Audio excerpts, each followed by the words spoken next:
Good morning, everyone. We are ready to go. With cheddar cheese, Here we go. Brussels sprouts, and candied bacon, it is a taste delight you will enjoy every weekend at Tavolino's. To Yes, make you will. reservations, call Tavolino's for either the Saturday or Sunday brunch, 954-509-0046. You're going to love this restaurant, and tell them Steve Kane sent you.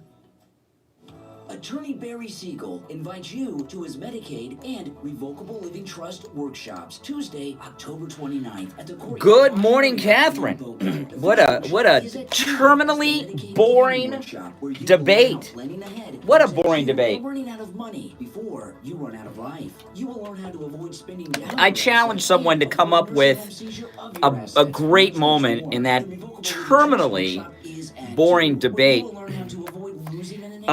Listen, I am 33 subs on YouTube away from 3,700 subscribers. It just seems like we were going for 2,000 the other day. So if you're not subscribed, please subscribe. If you guys can get me to that 3,700 today, even if you listen somewhere else, like if you watch on Facebook or something, wherever you're watching, subscribe to my YouTube channel. I'm 33 subs away from 3,700. So subscribe, Brian Craig on YouTube.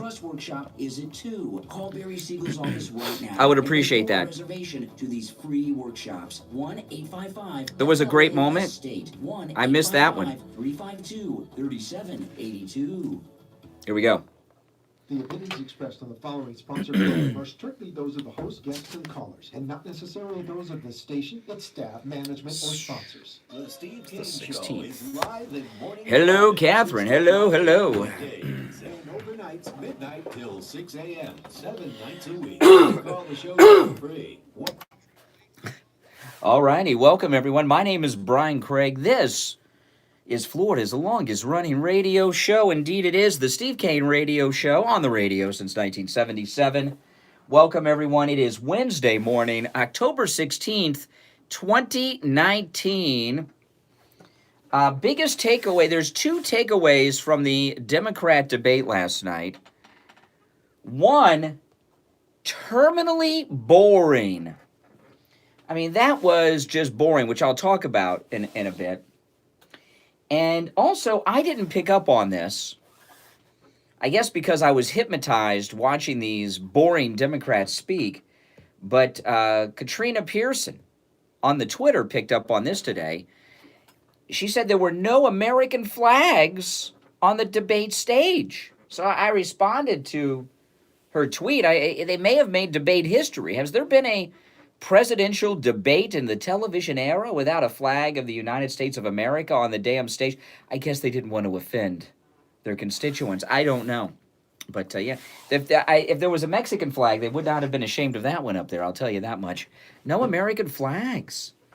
Wow. You know, I can't remember which Democrat convention this was. This was 2 or 3 Democrat conventions ago. 2 or 3 Democrat conventions ago.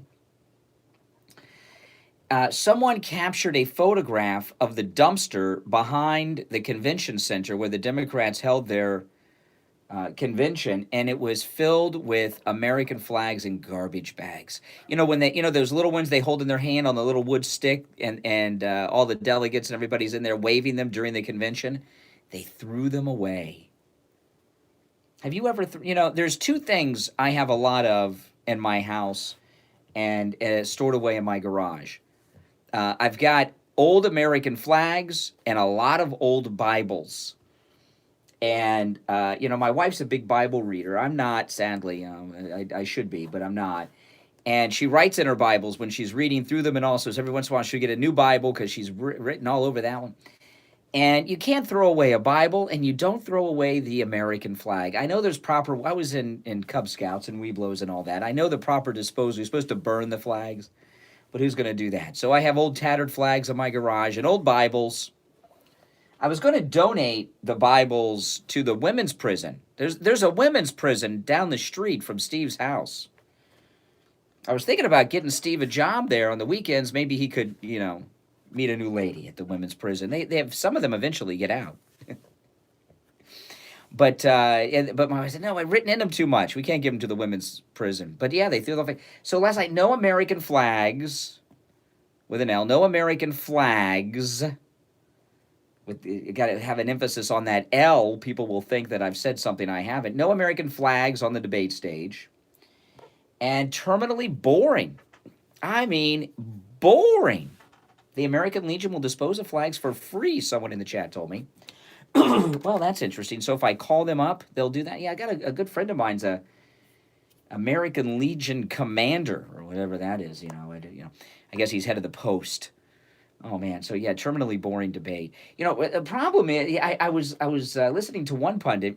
He said at this point in time, back in 2004, guess who was going to be the nominee and the president? Does anyone remember? See if anybody. I'm not going to tell you. See if anybody remembers. So we're far away from the nomination process. But the problem is, they had how many candidates last night? Well, they got a lot of problems. Donald Trump has changed the expectation that people have of a presidential candidate in a debate. He's raised the bar so high, right? And so that's one problem. But the big problem they have is there's a dozen of them, and they're overexposed. There's something to say about that. With the constant, how many debates have they had already? They have too many debates, and there's too many candidates. And because of the cable news cycle and everything, everyone that's running for president, they are overexposed. On top of the fact that all of them up there are very flawed people. You've got Joe Biden, who's, a crooked, corrupt public official. Bernie Sanders just had a heart attack. You can't give him the nuclear football. Elizabeth Warren, she committed fraud about her ethnicity her entire adult life. And then everyone after that has really not enough accomplishments to be president of the Homeowners Association. But yeah, I know it was pretty boring. And in a job like I have, you can go on the air and say that. But by the way, I've got something from Jesse. Jesse Waters said something very revealing yesterday on the 5. Just a little mental note. I got the soundbite over here. Just a little mental note. Very revealing. Anybody catch the 5? Jesse Waters. Oh, boy. Uh-oh. I'll get to that in a bit. But on the cable news, they can't say what I'm saying. It was boring. There was nothing newsworthy. And there's a couple reasons for that. One, CNN, it was their debate, so they got to, hype it up. MSNBC are Democrats, so they don't want to insult the Democrats. And Fox News Channel, they don't want to alienate the Democrats because they're always sucking up to them for a future debate or town hall. But I'm going to tell you this right here, right now. It was terminally boring. There is nothing in that debate that was newsworthy. What moment was newsworthy? They're trying to make something out of Biden's slip about clipping coupons from the stock market. That was not a dementia Alzheimer's moment. That was just a slip of the tongue, which we all have when you're speaking live and things like this. I say things all the time. I slip on the air or something like this, when you're talking publicly. That was, they're trying to make something out of that. But how pathetically boring. Boring. Now, what I wonder is, if Trump had never come down the escalator and we didn't have this new standard of what we expect from politicians and debates, would that debate have been boring? Was that debate last night typical of primary debates, or was it unusually dull? You guys let me know. What were your thoughts on the debate? 1-888-GO-CANE-1. That's a toll-free call from anywhere, no matter where you were listening or watching this program on the live stream. 1-888-465-2631. 888-465-2631. We got a new phone system last week. I think it was last week. So, I've had some difficulties with it, but I think I've got it under control now. 1-888-GO-CANE-1, Kane with a K, Kane, and the number 1. And again, numerically, 1-888-465-2631. Your thoughts, your take on the debate. I just got the one word, boring. So I'd like to hear your thoughts on that, agree or disagree, and, what was the big takeaway for you? I wonder if the New York Post has a headline on it. Let me go to the New York Post just to see if they've got a clever headline. There was a time when I used to go to the New York Post for their clever headlines all the time. Let's see here. What's their... No, I don't see... I don't... let me see here. Oh, boy. No. I don't see any clever headline. There's a news story about Matt Lauer. It says Matt Lauer had an affair with a well-respected NBC star. Who do you think that is? I want to say Ann Curry, by the way. And it says Matt Lauer had an affair with a well-respected NBC star. I've seen this reported elsewhere, and I think it's Ann Curry. I like Ann Curry. And the reason I say Ann Curry is anytime there's an update on Matt Lauer's scandalous life here, Ann Curry is the first one to come out and condemn it. So she seems like a woman scorned.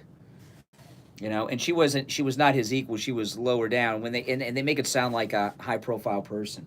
So my guess is Ann Curry. Who else could it be? Yeah, but a terminally boring debate. And I'll tell you another thing too. That Hunter Biden interview was boring. In fact, it's so boring. I went today to Starbucks to get my hot blonde Americano, and I almost asked. I didn't. But I almost asked for an extra shot of espresso in it because it was so boring. I was having a hard time waking up. And, you know, that was just the major takeaway from it. And when I'm listening to the pundits analyze this, there were no winners. There was no losers. It was just a long... How long was that debate? Was it 3 hours or 2 hours? I know it's hard to watch the only reason I watch is because it's part of my job. Yeah, 3 hours. What the hell? A debate really should be, I would say, 1 hour to 90 minutes, and they just have too many people. A debate really should not be between more than four. You know, there's nothing there to enjoy. But I will tell you this. Everyone. In fact, I put this in the title of my YouTube today. Beware of Tulsi Gabbard. I've been talking about Tulsi Gabbard for a while. I'll talk about her a little bit. And Blumenthal is proposing something which you may laugh at, but we used to laugh at well, I'll get to that too. We got a lot to talk about today, all right? It's Wednesday. My name is Brian Craig. I want to tell you this, okay? I'm going to ask you something here. I know I'm always asking you guys to do something. If you have not already done so, subscribe to my YouTube channel, Brian Craig on YouTube. I am 33 subscribers away from 3,700 subs. And it is very, very difficult for a conservative to grow on YouTube. Unless you're a girl who wears a MAGA hat and wears a tight Make America Great Again shirt with a bunch of cleavage hanging out, then all of a sudden, you know, you got 10 million subs. But when you're a white guy and conservative, it's difficult to build up subscribers. But my YouTube channel is really starting to take off. I'm getting a lot more downloads, a lot more views. The subscribers are coming because I'm getting more subscribers. I'm getting recommended in more videos. In fact, I looked yesterday. I'm getting recommended in a lot of the official Fox News videos that they post on YouTube and a lot of other mainstream ones, which I'm very surprised. So, there's milestones with YouTube subscription, that get you recommended more and out there more. And I've gotten over the first couple, and I'm looking towards that 5,000 because a 5,000 one, that's a big benchmark on YouTube. So anyway, I'm 33 subs away from 3,700. So if you guys who have not, even if you don't watch on YouTube, I would like you to watch, but even if you're not going to watch, subscribe to my YouTube if you don't mind, because if I can get to that 3,700 number today, I'd be very excited. It'd be a great gift. I would appreciate it. So Brian Craig on YouTube, subscribe, all right? Okay, let's take our first break of this Wednesday morning, and we'll be right back. Don't go anywhere. Stop paying an outrageous fortune for your tires. Go easy on your budget and buy your tires at Friendly Tire of Margate, where they have all the major name brand tires like Goodyear and Firestone at discount prices that absolutely can't be beaten. Steve Kane's tires. Thanks, guys. If you're subbing, thank you. $175 a tire. At Friendly Tire, I appreciate that. $75 a tire. Tires for my daughter Emily's car, $135 at the tire shops around town. Friendly Tire, only $65 $5. That's more Oh, than boy. Well, thank you, 50% Adam. savings. Those prices are out the door and on the road. Free mounting and balancing and no added charges. Friendly Tire have a great selection of used tires too, at $30 for most sizes. Call my good buddy Mike at Friendly Tire. Tell Boy, him I've had a Mike rough Drive, week. and he will give you a great Pretty low rough price week. right over the phone.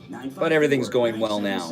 977-9445. 954-977-9445. The first couple days of this week were Friendlytire.net. difficult times for me, but Well, this is Steve Kane, and I'm looks here like things with are William Youngerman from William Youngerman Inc. getting better Trading today. in, I guess they call it scrap gold. I hope In Steve's other words, feeling if better people today. have old jewelry that's been passed on to them, stuff they don't use. What's the best way to handle the scrap jewelry? There's a lot going on right now in this area because of the attention gold is getting and the higher price that it's at. People advertising, come to parties, all kinds of mail it in to sell your scrap. The only reason to ever sell gold, as far as I'm concerned, is when you have one, you're a better place for the money. You're not wearing it, you're not using it, or if you have it in a form such as scrap or pieces of broken chain and everything else that have no easily understandable value attached to them. So what we're recommending people to do is, one, get rid of things that you don't wear and enjoy. Gold is an investment even if you're wearing it on your neck and you're enjoying it. If you're not, then take it. And well, yeah, I haven't been you sick. don't need the money I just for I've something had else. Trade something. gold, I scrap had in something for happen that's an identifiable, easily recognizable, tradable. that form was of gold, causing me which would lots be of something like a anxiety. 1 ounce gold bar or half-ounce gold coin or some equal amount of gold, so that you're not just taking dollars that you're going to spend and waste somewhere, but you're actually converting that scrap gold into something that is easily tradable, and that all you have to do is look at the television or look at the paper to find out the But everything price of seems gold okay versus your now. records, and you know that if you have 2 ounces C of being gold, sick is it's worth X secondary. number It's of second dollars. issue. The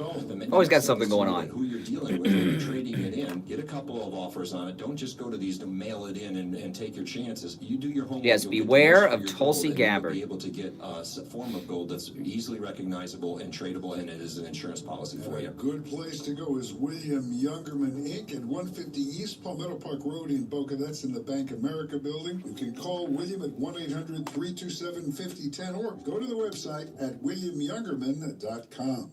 If you suffer with diabetes, there's a 25% chance that you'll develop a foot ulcer that can lead to severe health consequences, including amputation. At the sole authority, at little or no cost, you can receive your very own therapeutic shoes and custom inserts. Medicare receipts Anxiety. Well, yeah, I had something going on that was causing me lots of anxiety. and 3 custom inserts. Call the sole I've always had authority anxiety issues. I'm always freaking out, you know. My wife will tell you. 597-7060. Well, I got a lot going on, you know. Got a lot going on. All right, welcome back, everyone. I'm Brian Craig. You're listening to Florida's longest-running radio show, The Steve Kane Show, on the radio since 1977. I want to play this thing I came across from that Cree Blumenthal. Well, he's talking about a new bill that he has, I guess, written. I guess it's written. And it's about press protection, a federal protection of the press. And don't laugh at this stuff. I'm going to play what he said about it, and we'll talk about it. But there was a time when hate crime legislation, as we know it today, that we all accept, was something that we thought was fantasy. Or look at the restrictions they have on the size of sodas that you can sell in New York City. We used to laugh at this. They're going to regulate sugar next, you know, and they do it now. So, I mean, they're trying to regulate farts from cows, literally, right? The Democrats, AOC, and all these people.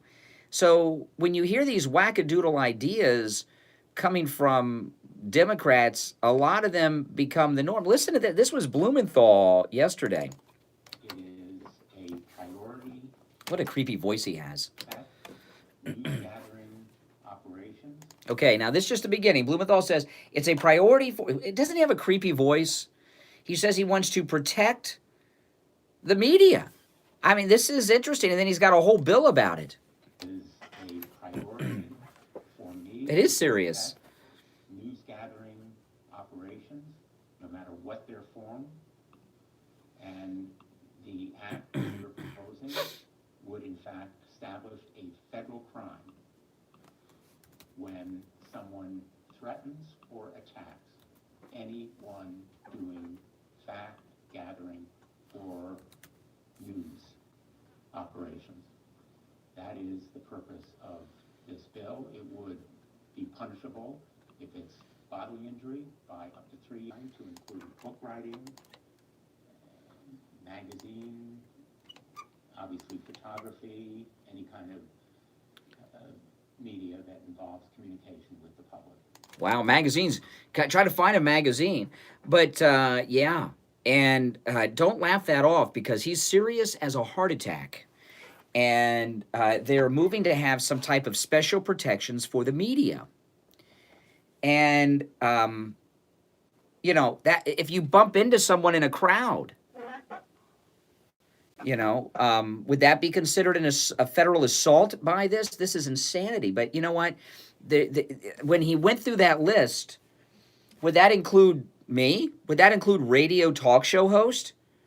I'm a radio talk show host and I'm a podcaster. I'm media. I'm discussing the news. Would that protect me? I've been attacked. I've talked about these things before, so I'm not going to go through any of the things that happened. But I've been assaulted by liberals.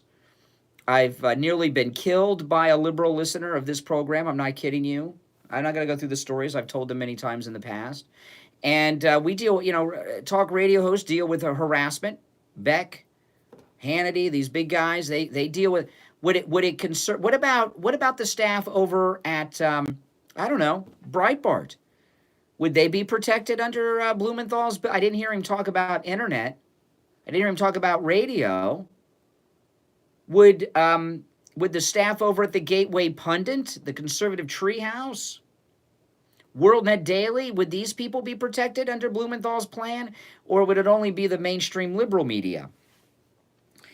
And I know it's frightening, and he is serious. And you know what?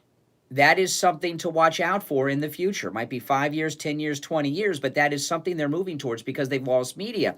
You know, this talk about banning the president from the Twitter, they brought it up last night. He has how many? 65 million followers now. I was following him when he just had like 3 million.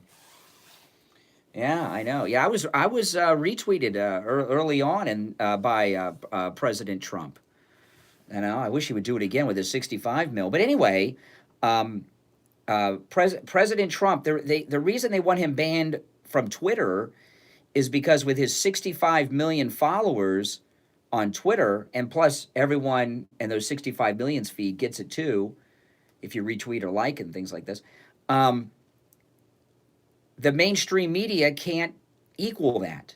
They can't even come close to equaling that because they have so low ratings, because people hate them. They have a lower approval rating than the Congress probably. And that's difficult to do. So this special protection is to stop attacks. And now he's talking about violent attacks, but it won't be long before there's special protections against verbal attacks on them. I didn't hear him mention social media, Blumenthal. He's only talking about a special protection for who he deems to be a journalist. And media to him are mainstream, corporate-owned, liberal media outlets.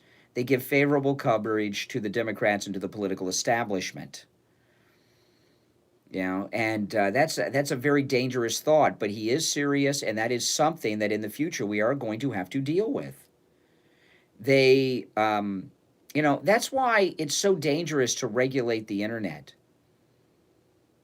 You know, there's a lot of, the federal government is desperate to regulate the internet, and one of the reasons they are is they want to have government oversight. Like there's FCC licensing with radio and television stations, and they would like to have something similar with the internet so that they can control it. And they want Trump off because they can't combat it. So you're going to find in coming years, it's going to get worse each and every year, the left are going to, and the Republican establishment too, but mostly the left, are going to do everything in their power to try to control this giant that they can control, and that's all of you out there in whatever internet platforms you use, not just social media, not just the big social medias, but everything, because they can't control it. And that's why they want to have the special protections is to classify who is media and who is not. And I suspect that me and Steve Kane and Rush Limbaugh, Mark Levin, we won't be considered media. and maybe not even Hannity, because even though he's on Fox News, he's an editorialist. That's what they're moving towards. Good morning. You're on the radio. This is Mike. Hey, Mike.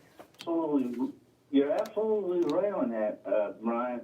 And here's the main reason why they want to protect the media is that the media is no longer the media. The media is a democratic arm. Mm-hmm. You know, Yeah. democratic arm for. Well, it started when Walter Cronkite took his glasses off and wiped a tear away from his eye the day President Kennedy died. And then he became an editorialist. He with the moon landing, and then with the with the hostage crisis, day 252, America held hostage.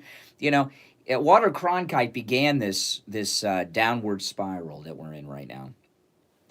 Now they don't even pretend. And look, here's something else. You talked about the Republicans wanting to do it. That goes back. That kind of goes back to them who want to. The idea of turning the internet into a utility. Well, yeah, and I was listening to someone on Fox News yesterday after I got off the air, of course, and they were talking about they were in some Zuckerberg meeting, and Zuckerberg apparently has been meeting with a lot of movers and shakers because he's afraid of an antitrust thing coming along, and I know a lot of people are supporting an antitrust. From the Attorney General on Facebook, and they want Facebook broken up. If Facebook is broken up, let's say they break it up into 5 entities, 5 companies, you're just going to have 5 liberal companies, okay? Because the tech world is like the world of academia. It is dominated by leftists. So breaking up Facebook into however many other companies just is not going to do it. I remember back in the Clinton years, there was a big obsession with who was the guy that was the Attorney General for Bill Clinton? Remember his name? What was his name? Attorney General for Bill Clinton. Janet Reno. That's the guy. Janet Reno, that's the guy. I knew with Jan. I just wanted to get the there was a little humor, if you didn't get the humor. But anyway, Janet Reno and Bill Clinton, there was a lot of talk in the mid-90s that they were going to bring antitrust against Microsoft. And because that's when everybody, would wait in line overnight to get the latest update of Windows, and those days are over. There's been competitors, like I'm an Apple guy. And there was no need to do it because others came along and they have competition. That's what we need with social media. The marketplace will come along eventually with something. Breaking up Facebook, I think, is a terrible idea for a couple reasons. One, like I say, however many companies they break it up into, 5 or 10, you'll just have that many liberal companies instead of 1. And 2, you'll get the government where they really want to be, which is regulating content on the internet. So it's a bad idea. What'd you think of this debate? I say terminally boring. What's your thought? I watched the first couple of them. I didn't watch the last. Oh. Couple of them were they were bad. They were really bad. I mean, it's obvious they have nobody that can beat Trump. No. Yeah. Well, they can't even beat each other. They can't even beat each other because if you look at that debate last night, all the analysis, I heard Terry McAuliffe giving analysis on it, that creep friend of the Clintons, and they said it was nothing changed. So the Democrats can't even beat each other. So if they can't beat each other, how are they going to beat the greatest, most brilliant president we've ever had, Donald Trump? Right, and that's the thing. And you can't really trust Terry McAuliffe because corruption breeds corruption. Yep. McAuliffe is a corrupt guy. He's the Clintons' bag man. The Clintons are corrupt, and he's corrupt. Yeah, the Clintons' bag man. Remember, he was the head of the DNC when Bill Clinton was president, and he was the money guy. Yeah. Yeah. All right, well, take care, Mike in Louisiana. Appreciate the call. As always, Mike in Louisiana, always some great insight. Oh, man. All right, 35 minutes after the hour, I'm Brian Craig. We'll be right back.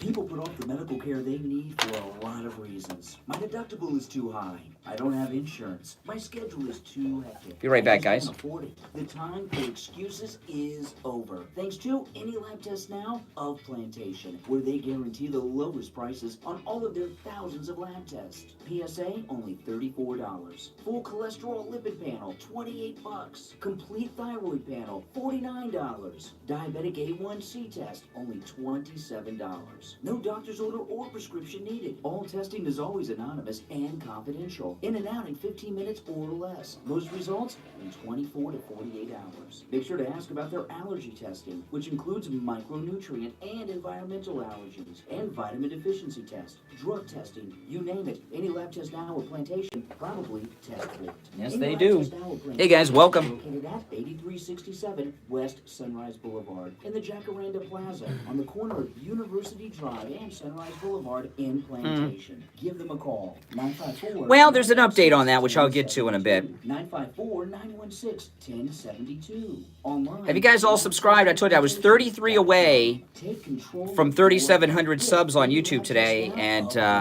I want to thank everyone who subscribed, but if you haven't, please subscribe. This is Roger Simon, reverse mortgage specialist at South Florida's Brian Choice Craig on Mortgage YouTube. Bank. I've found that reverse mortgages can be a very valuable financial vehicle for seniors. I truly change their lives for the better. In fact, I have a reverse mortgage myself, and it's certainly improved my life.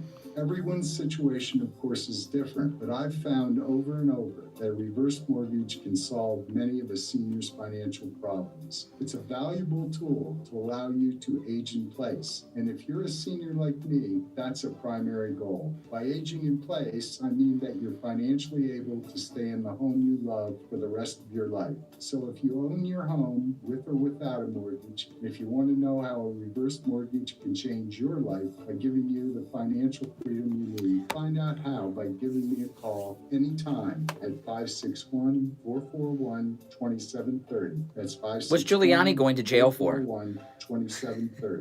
Call me on the air and tell me about that, because I missed that. Subject to change daily without notice. Equal housing lender NMLS 166254. Attorney Barry Siegel invites you to his Medicaid and Revocable Living Trust workshops Tuesday, October 29th at the Courtyard by Marriott in Boca. The first workshop is at 10. That's the Medicaid Planning Workshop, where you will learn how planning ahead can protect you from running out of money before you run out of life. You will learn how to avoid spending down your assets and avoid nursing home seizure of your assets, and much, much more. The Revocable Living Trust Workshop is at 2, where you will learn how to avoid losing an inheritance to predators like divorcing spouses, lawsuits, creditors, government agencies, and the IRS. The workshops are free, but seating is limited, so please call Attorney Barry Siegel's office for a reservation. 1-855. Oh, I misspoke, by the way. 33 away from 3,600. 352-3782. You know, so if you could subscribe. Did I say, because I think I might have said 3,700. I meant to say 36. I-95 on the north side of Glades Road. The Medicaid Planning Workshop is at 10. The Revocable Living Trust Workshop is at 2. Call Barry Siegel's office right now and make your reservation to these free workshops. 1-855-FLA-ESTATE. 1-855-352-3782. Listen to the Steve King Show on iHeartRadio. Just search for WW. All right. Yes, yes. Welcome, welcome, everyone. Oh, boy. Oh, boy. My name's Brian Craig. This is the Steve Kane Radio Show. Florida's longest-running radio show on the radio since 1977. Oh, boy. And again, this morning, 33 subs away from 3,600 on my YouTube channel. So if you have not subscribed to my YouTube channel, please do. Even if you watch and listen somewhere else, subscribe to my YouTube channel. It seems like we were just trying to get to 2,000. Now I'm trying to get to 4 and 5, but just 33 away from 3,600 subscribers to my YouTube channel. So if you have not already, please subscribe. Brian Craig on YouTube. All right, yeah. So Jesse Waters yesterday on the 5, he was talking about the whistleblower. I did see part 2 yesterday. And the whistleblower, oh boy, you know, Jesse Waters, well, let me just play it for you. And I found it interesting. This is Jesse Waters on the 5. I like Jesse Waters when he was doing that stuff he used to do for Bill O'Reilly, the man in the street. And since O'Reilly left and he got elevated, I don't know. He seems a little swarthy and sleazy to me. I don't know. What do you? It's not that I don't like Jesse Waters. I like Jesse Waters. I think he's a little arrogant, but I like Jesse Waters, and I agree with him most of the time because I do catch his Saturday show. You know, a lot of times I drive up to Walt Disney World for the day on a lot of Saturdays, and when I'm driving home in the evening, I'll listen to Jesse Waters on the car ride back home from Walt Disney World, and then I'll catch Judge Janine, and I do like his show. But yesterday, I thought it was a little revealing. So this is Jesse Waters. He's talking about the whistleblower over at the Clinton News Network, CNN, because of these Project Veritas James O'Keefe videos. Listen to this. This is Jesse Waters on the whistleblower for the exposed CNN. I think the guy's kind of a rat. What? He called him a rat.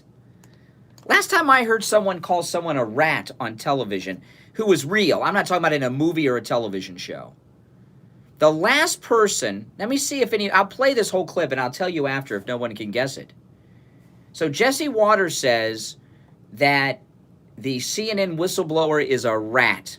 There was one other person that I saw on television call someone a rat, and it was not scripted. It wasn't in a movie or a television show. It was a real interview they did. And I'll tell you who it was. Can you figure out who it was? When I tell you, you'll be like, oh, yeah, that makes sense. So this is Jesse Waters on the CNN whistleblower that Project Veritas has been having their expose on this week. I think the guy's kind of a rat, more of a disgruntled employee. He's not a whistleblower because nothing out there on the tape was illegal, and I think he'll never get hired ever again. This is I think 1 or 2 videos have come out. We're expecting a third. I'm anticipating something more. I'm excited. I think O'Keefe is a great journalist and a brave guy. He's looking for truth. But at this point, I'm still waiting for bigger, more explosive things. Okay. Yeah, so Jesse Waters called, that surprised me. He called the CNN whistleblower a rat. Okay, I'll tell you who, because no one, I saw some people in the chat, no one's going to guess this. I saw an interview with someone years ago, and it was a documentary on someone, and it was on television after their death. And it was this, they gave an interview, they were talking to reporters somewhere about an individual, and they called him a rat.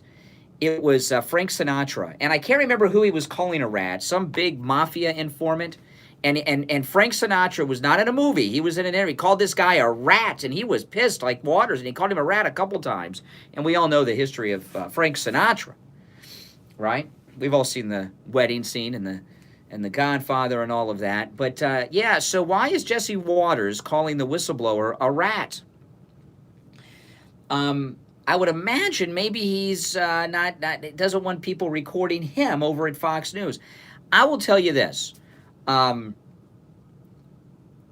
The Project Veritas videos that have come out, the first day I thought was huge. That first release was huge with Project Veritas this week. Hearing, it's one thing, you know, Jeff Zucker was talking about how they plan their news and there's no news. Yesterday's I thought was a little You know, yesterday's release, I didn't pick up anything out of it in that. So I'll get that. I'll take that away from I'll agree with Jesse Waters on that. Yesterday's release, there was not anything in there. Unless I missed it. If I did, let me know, because I love James O'Keefe. And he's done wonderful work, and he's the #1 journalist in the country. The first day I thought was huge. Now, again, as I've been saying, the way James O'Keefe has operated since the Acorn days is he releases, and then he has a grand finale.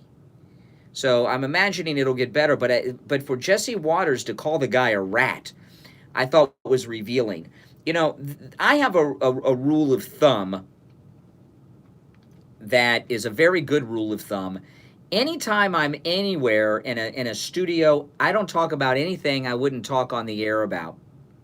Well, that doesn't mean, you know, sometimes, you know, or at least I wouldn't talk about something that would be embarrassing on the air, too. You know what I mean? I mean, you know, we may have private conversations but after the show, Steve and I will have business meetings a lot of times. Sometimes we meet people here in the studio after the show and have meetings. And when the show is over every day, I turn the power off on all of the radio equipment because we've had lightning strikes. Even though we've got surge protectors all over the place, you never know. Sometimes a lightning strike comes in. And I also unplug the microphones and put them away. I unplug my microphone and put it away. I unplug Steve's microphone and put it away. There's no plugged in microphones, even when the power's off, because I learned this early on that you always behave as if the mic is on. Now, with that being said, even if I didn't take such crazy precautions, you wouldn't catch me saying anything to anyone in my work environment that would be destructive to the business. That you just wouldn't do that. I wouldn't do that. You wouldn't catch me blabbing. You wouldn't catch me blabbing about anything. I keep things very on the QT, right? What I'm interested in right now with these first two releases from Project Veritas is not so much the CNN whistleblower, but the people that we've seen so far that he's caught on his hidden camera that are attacking CNN and Zucker. There was one thing I picked up in the video. I don't remember if it was part 1 or 2. I think it was part 1. Might have been part 2 or one of the clips they've released.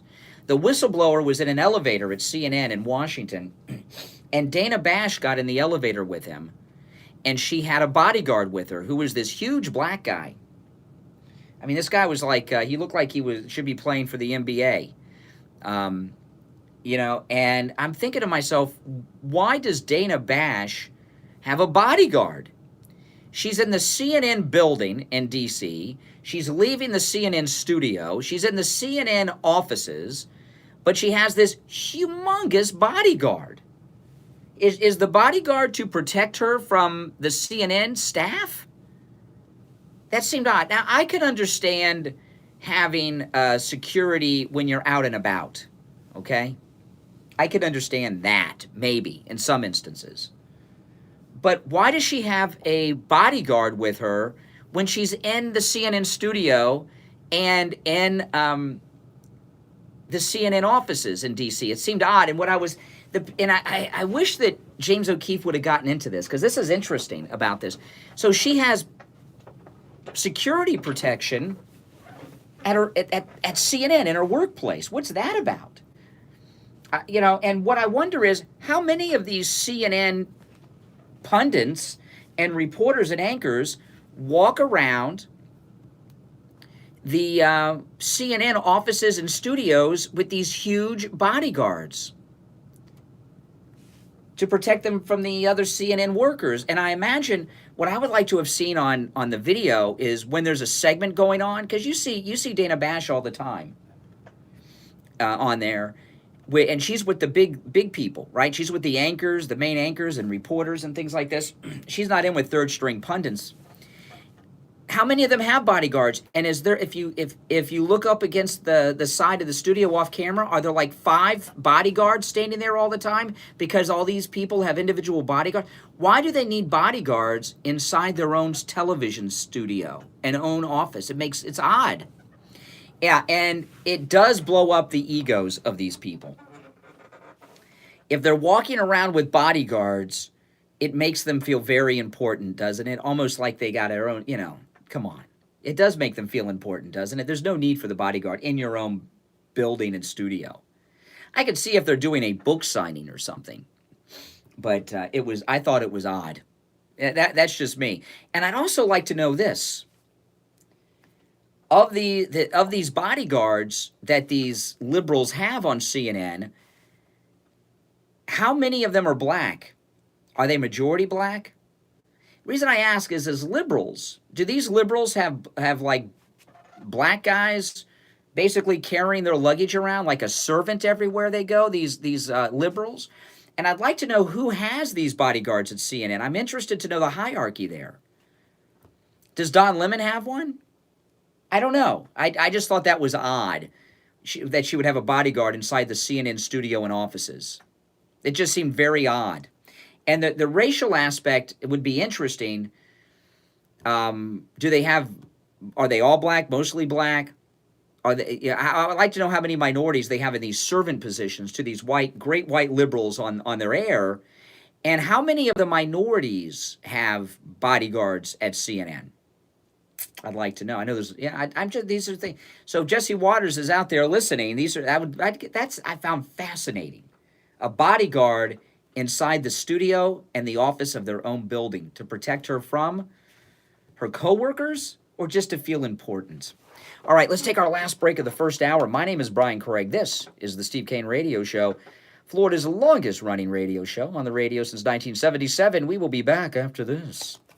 This is Lori Kane, and I want to tell you about... Yeah, wasn't that odd, guys? Don't you guys think that's odd? And I avoided going to the dentist for a lot of years because I was afraid of the cost. But I went to Brighton Dental for my free consultation, which, by the way, he offers to all Steve Kane listeners. I had 2 cavities, I needed a crown on top and a crown on the bottom. If I were a horse, they would have put me down. So I scheduled my appointment for the next Saturday because Brighton Dental has Saturday appointments available, and they saved me a ton of money. And I will be a patient for life. Don't let cost stop you from taking care of your teeth. Brighton Dental gives Steve Kane listeners incredible discounts on all dental procedures, just like they gave me. Prices are so reasonable, you don't have to worry about the cost. So call Brighton Dental today at 954-922-4633. That's 954 Status symbol. 922-4633. You can visit them at brightondental.com and tell them Lori Kane sent you.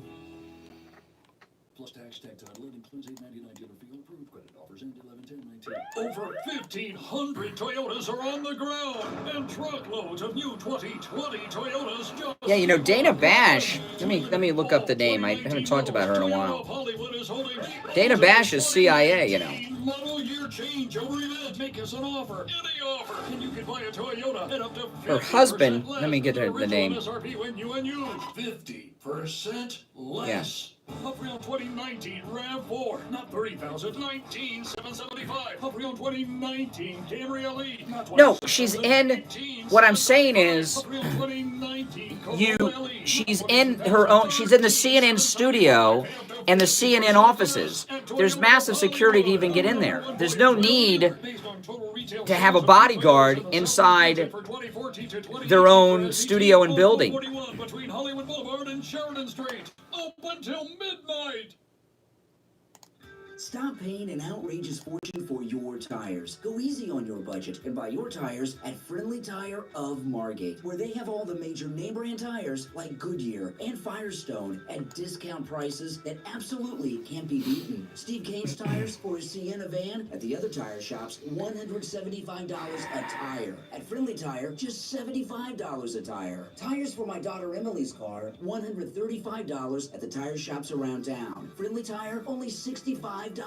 That's more than a 50% savings. Those prices are out the door and on the road. Free mounting and balancing and no added charges. Friendly Tire have a great selection of used tires too at $30 for most sizes. Call my good buddy Mike at Friendly Tire. Tell him what you drive and he will give you a great low price right over the phone. 954-977-9445. 954-977-9445. Online, friendlytire.net.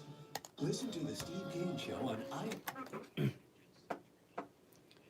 All right, welcome everyone. I'm Brian Craig. You're listening to Florida's longest-running radio show, the Steve Kane Show, on the radio since 1977. Yeah, this terminally boring. I'll go over the debate in the next hour. After the top of the hour break, I'll get into this terminally boring debate. Terminally boring. And as I said to Mike in Louisiana a little while ago, these Democrats can't beat each other.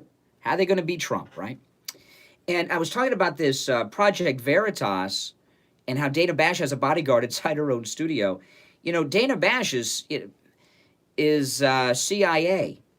And, you know, she was married to John King over there, but her husband before John King, that's where she gets the Bash name from, okay? And this is on her Wikipedia. From 1998 to 2007, Dana Bash was married to former CIA Chief of Staff Jeremy Bash. That's where she gets the Bash name. So she was married to the former chief of staff of the CIA. And of course, Anderson Cooper is CIA too. People laugh at me when I bring this up, but it's true. You know, Anderson Cooper, when he was in college for 2 summers, interned at the CIA headquarters in Langley, Virginia. Who does that? I know he's a Vanderbilt. Oh, yeah. I mean, his family probably formed the thing. So Anderson Cooper and Dana Bash are CIA. You know, that's and that's probably the big secret over at CNN, that CNN is CIA.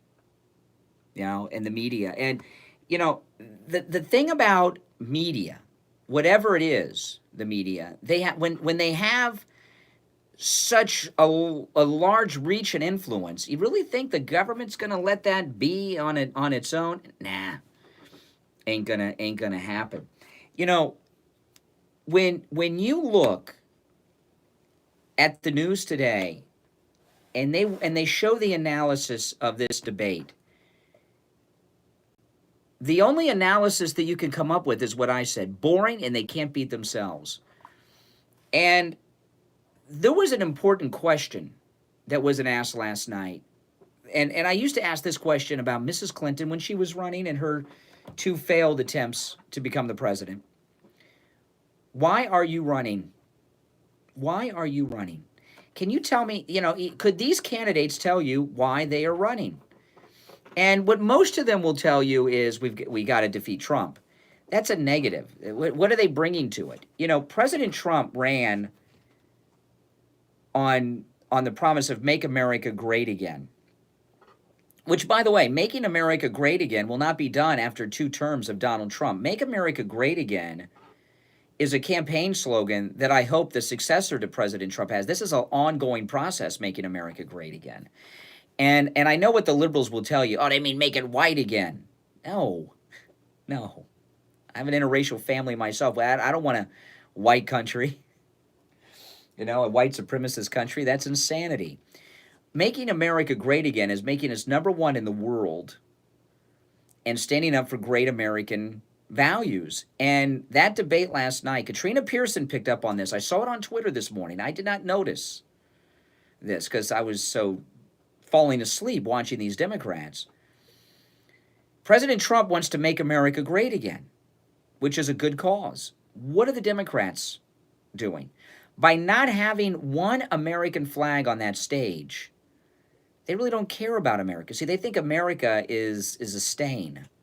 4th of July, I mean, look, you know, Columbus Day we just had on Monday, and I know it's not the 4th of July nor the founding of the United States, you know, but Columbus Day is looked upon as, in a way, kind of the founding of America, because it's when the Americas were opened up. I know we never set foot on the mainland of the United States, but it's symbolic, opening up the Americas, which led to the greatness that we have today. You know, and the liberals are always trying to do away with that. Now, since they didn't have a single American flag at last night's debate, at the next debate, they'll overdo it. There'll be American flags all over the place. They'll have about 50 American flags. They'll have them behind them. They may even have an American flag on each podium of every Democrat that's around for the next Democrat debate. They'll overdo it because people will pick up that there were no American flags there, and it'll be talked about, so they'll overdo it. Obama did this. In 2008, when Obama was running, and he wouldn't wear the American flag lapel pin, and when he gave his speech on race about Jeremiah Wright, he had so many American flags. Every American flag, it was in Philadelphia. Was that in Philadelphia? I mean, they were selling out of American flags at all the stores around there because they had so many. He was completely surrounded by them because there was so much talk about how he wouldn't wear the American flag pin on his lapel. So we overdid it. So I promise you, watch the next debate.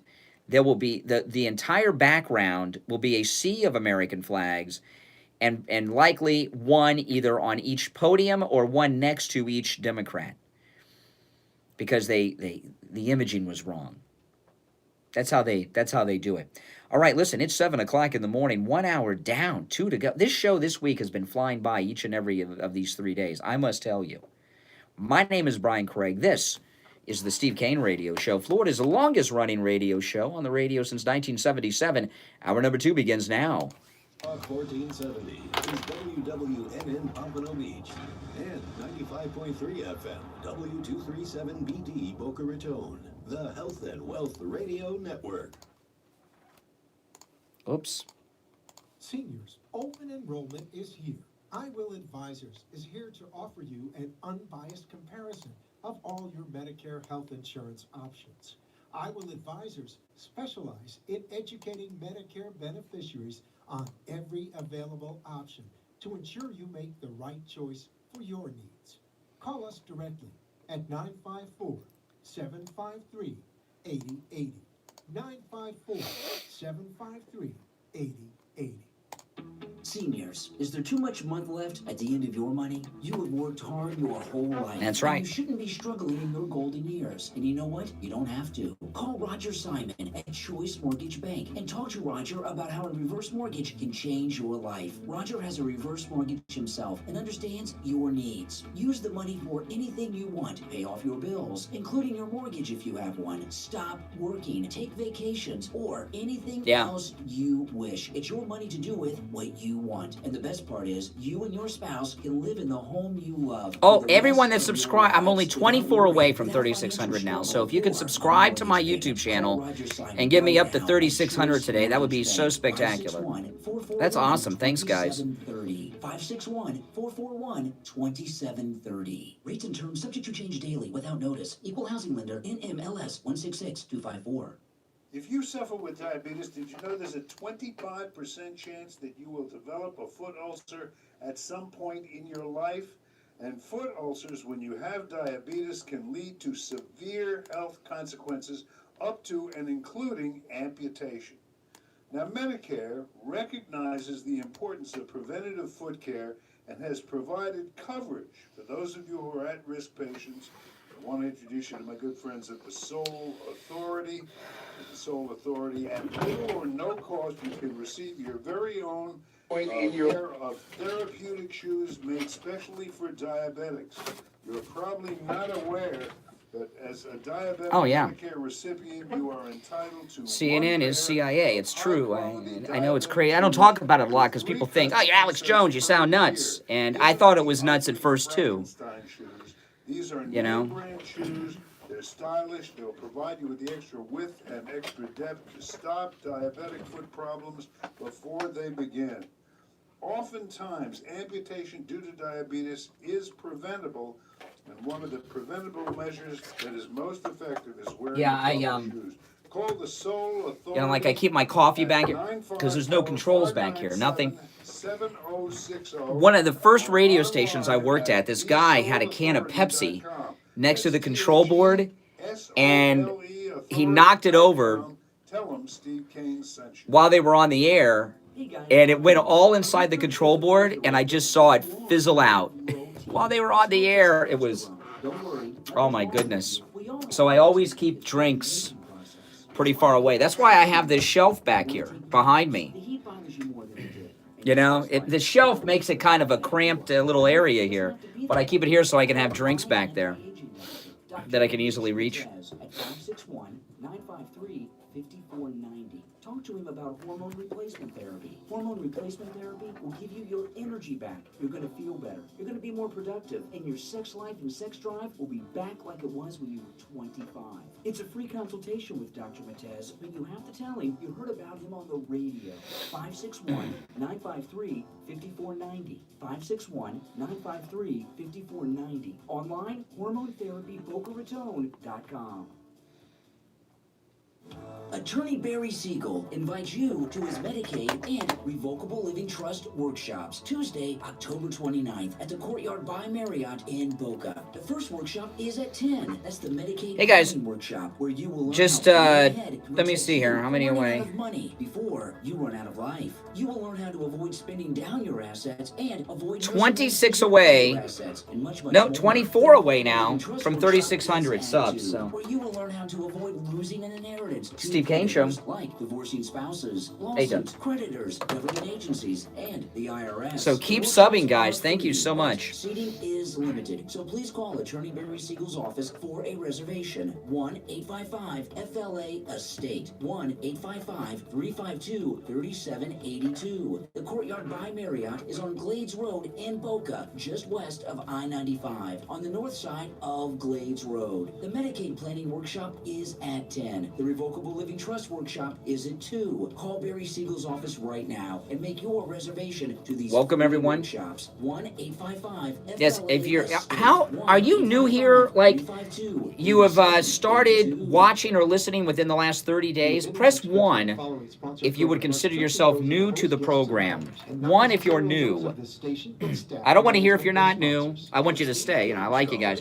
But 1 if you're new. 6 till 9 a.m. weekdays and overnights till 6 a.m. 7 nights a week. You call the show toll free. Oh, here we go. Got some news. 5 minutes ago. Welcome. Subscribe. All right. Hour number 2 has begun. I am Brian Craig.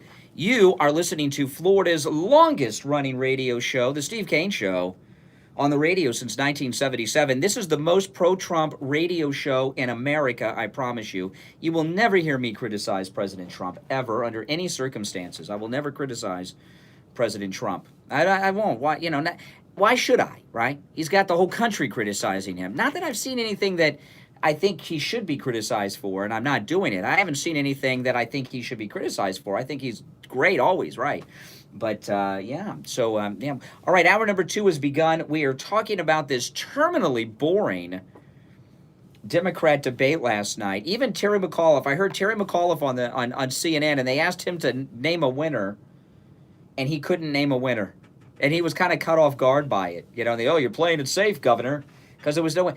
And as I was saying in the first hour, the Democrat candidates can't even beat each other. How are they going to beat President Trump?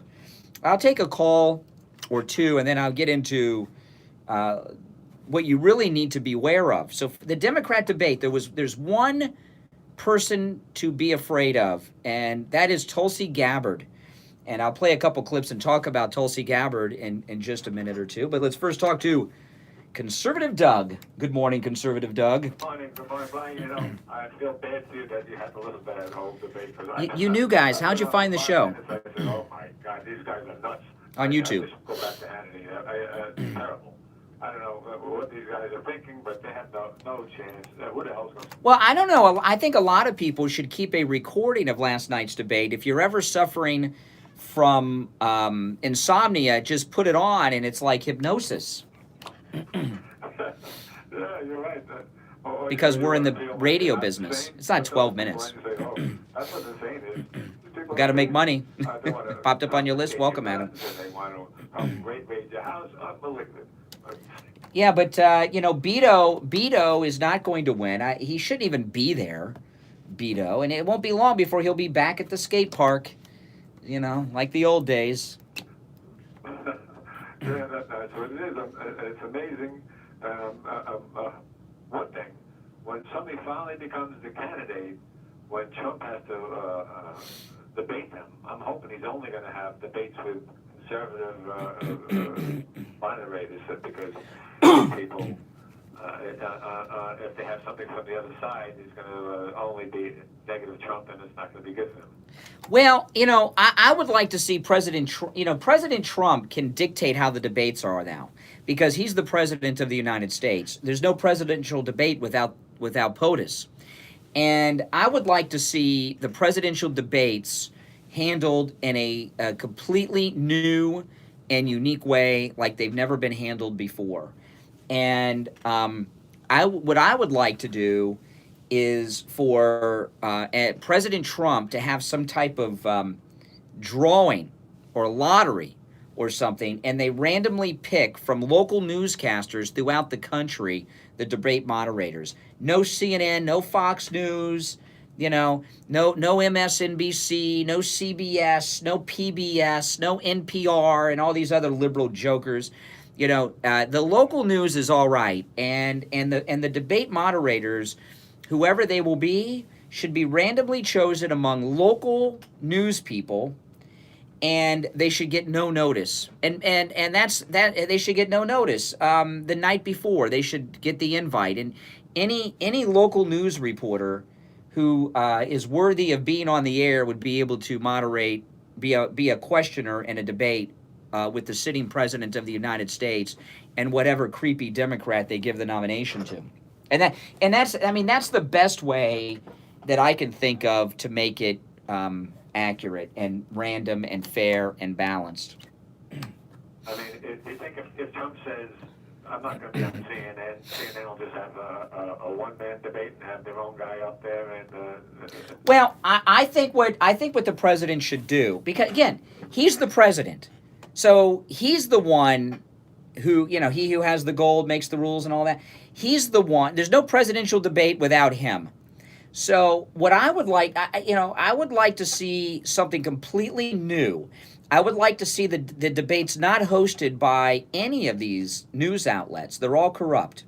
I would like to have an independent live stream set up that would be able to broadcast on all of the internet platforms, Facebook, Twitter, wherever, YouTube, Vimeo, whatever there is out there, and you've got to have a moderator. There's got to be someone in control, okay? So, so you've got to somehow pick a random moderator, and it should be an unknown from local news somewhere. And, local news people, like if you watch Court TV or QVC, my wife and I watch a lot of QVC. It's relaxing. Do you watch QVC, Doug? no, never. None of you don't watch QVC? Any of you guys know? Any of you guys want to, In the Kitchen with David and all these shows? The people on QVC, do you know where they recruit them from? Local news. David Venable and all the big people on QVC came from local news, because you got to have some TV experience to do it. So I think that's the way to do it, and don't let any of these networks host it. They can carry it. They should all be able to carry it, but it should not be hosted by them. It's a great idea, but you can bet that ABC, CBS, NBC, and all the rest of the lousy stations are going to say, "Oh no, we have to have the debate." Well, screw them. They're not the president. Donald Trump is the president. Okay, and they tried Well, I think yeah. be the moderator. Well, I'm too biased. I am too biased. You can't have me host the debate. I'll never. I love Donald Trump. Are you kidding me? I wouldn't be. No way. I would be an unfair moderator. I know when they started the White House press briefings with this Dancing with the Star idiot Spicer, they did try to bring in people from local radio and television to ask questions. And the Washington media, they just hated that. They piped him in on Skype or something. But that's the way to do it. In fact, maybe the way to do it is to, wherever the debate is going to be, say it's in Iowa, local news, do a lottery among local news people in Iowa. If it's in Florida, local news people from Florida do a random, a random lottery, and they let them know the day of the debate. And that way they can't be compromised. Yeah, but like you said, you can't do it because you're pro-Trump, what Anderson Cooper, the rest of that crew is all anti-Trump, and that's what they... Well, anytime there's a debate, that the media are always working for the Democrats. I mean, look at this. I mean, Donna Brazile gave Hillary the debate questions in advance so she could rehearse with them. They had that town hall last night with the LGBTQs with Elizabeth Warren. A mega donor asked her a question. It was supposed to be a random American. Remember that one with Romney and Obama with Candy Crawley? And things weren't going good for Obama. And Obama said, "Hey, Candy, on page 6, you'll see it highlighted right there." You remember that? And so, there's too much collusion going on. And... yeah, and I'll tell you another thing about this. Trump should not announce the new debate format until the last possible moment, so that the media, the mainstream media, don't cut them out of the whole process. Why are any of these cable news network people or mainstream media people in the networks moderating the debates. I'm sorry. I agree. It would be great to see that happen, but man, I don't think it's going to, because these people want what they want and they want it, and they're going to do everything. Yeah. That's right. Yeah, that's absolutely right. And I don't know what President Trump's going to do for the debates, but he has all that. There is no debate without Donald Trump. So, and they usually do what? They usually do two. How many presidential debates do they usually do? Is it 2, 3, 4? How many do they usually do? I don't remember. They don't do that many. No more than 4. 2. I think it was 2. I think it was 2. It's usually 2. And that's the way it should be done.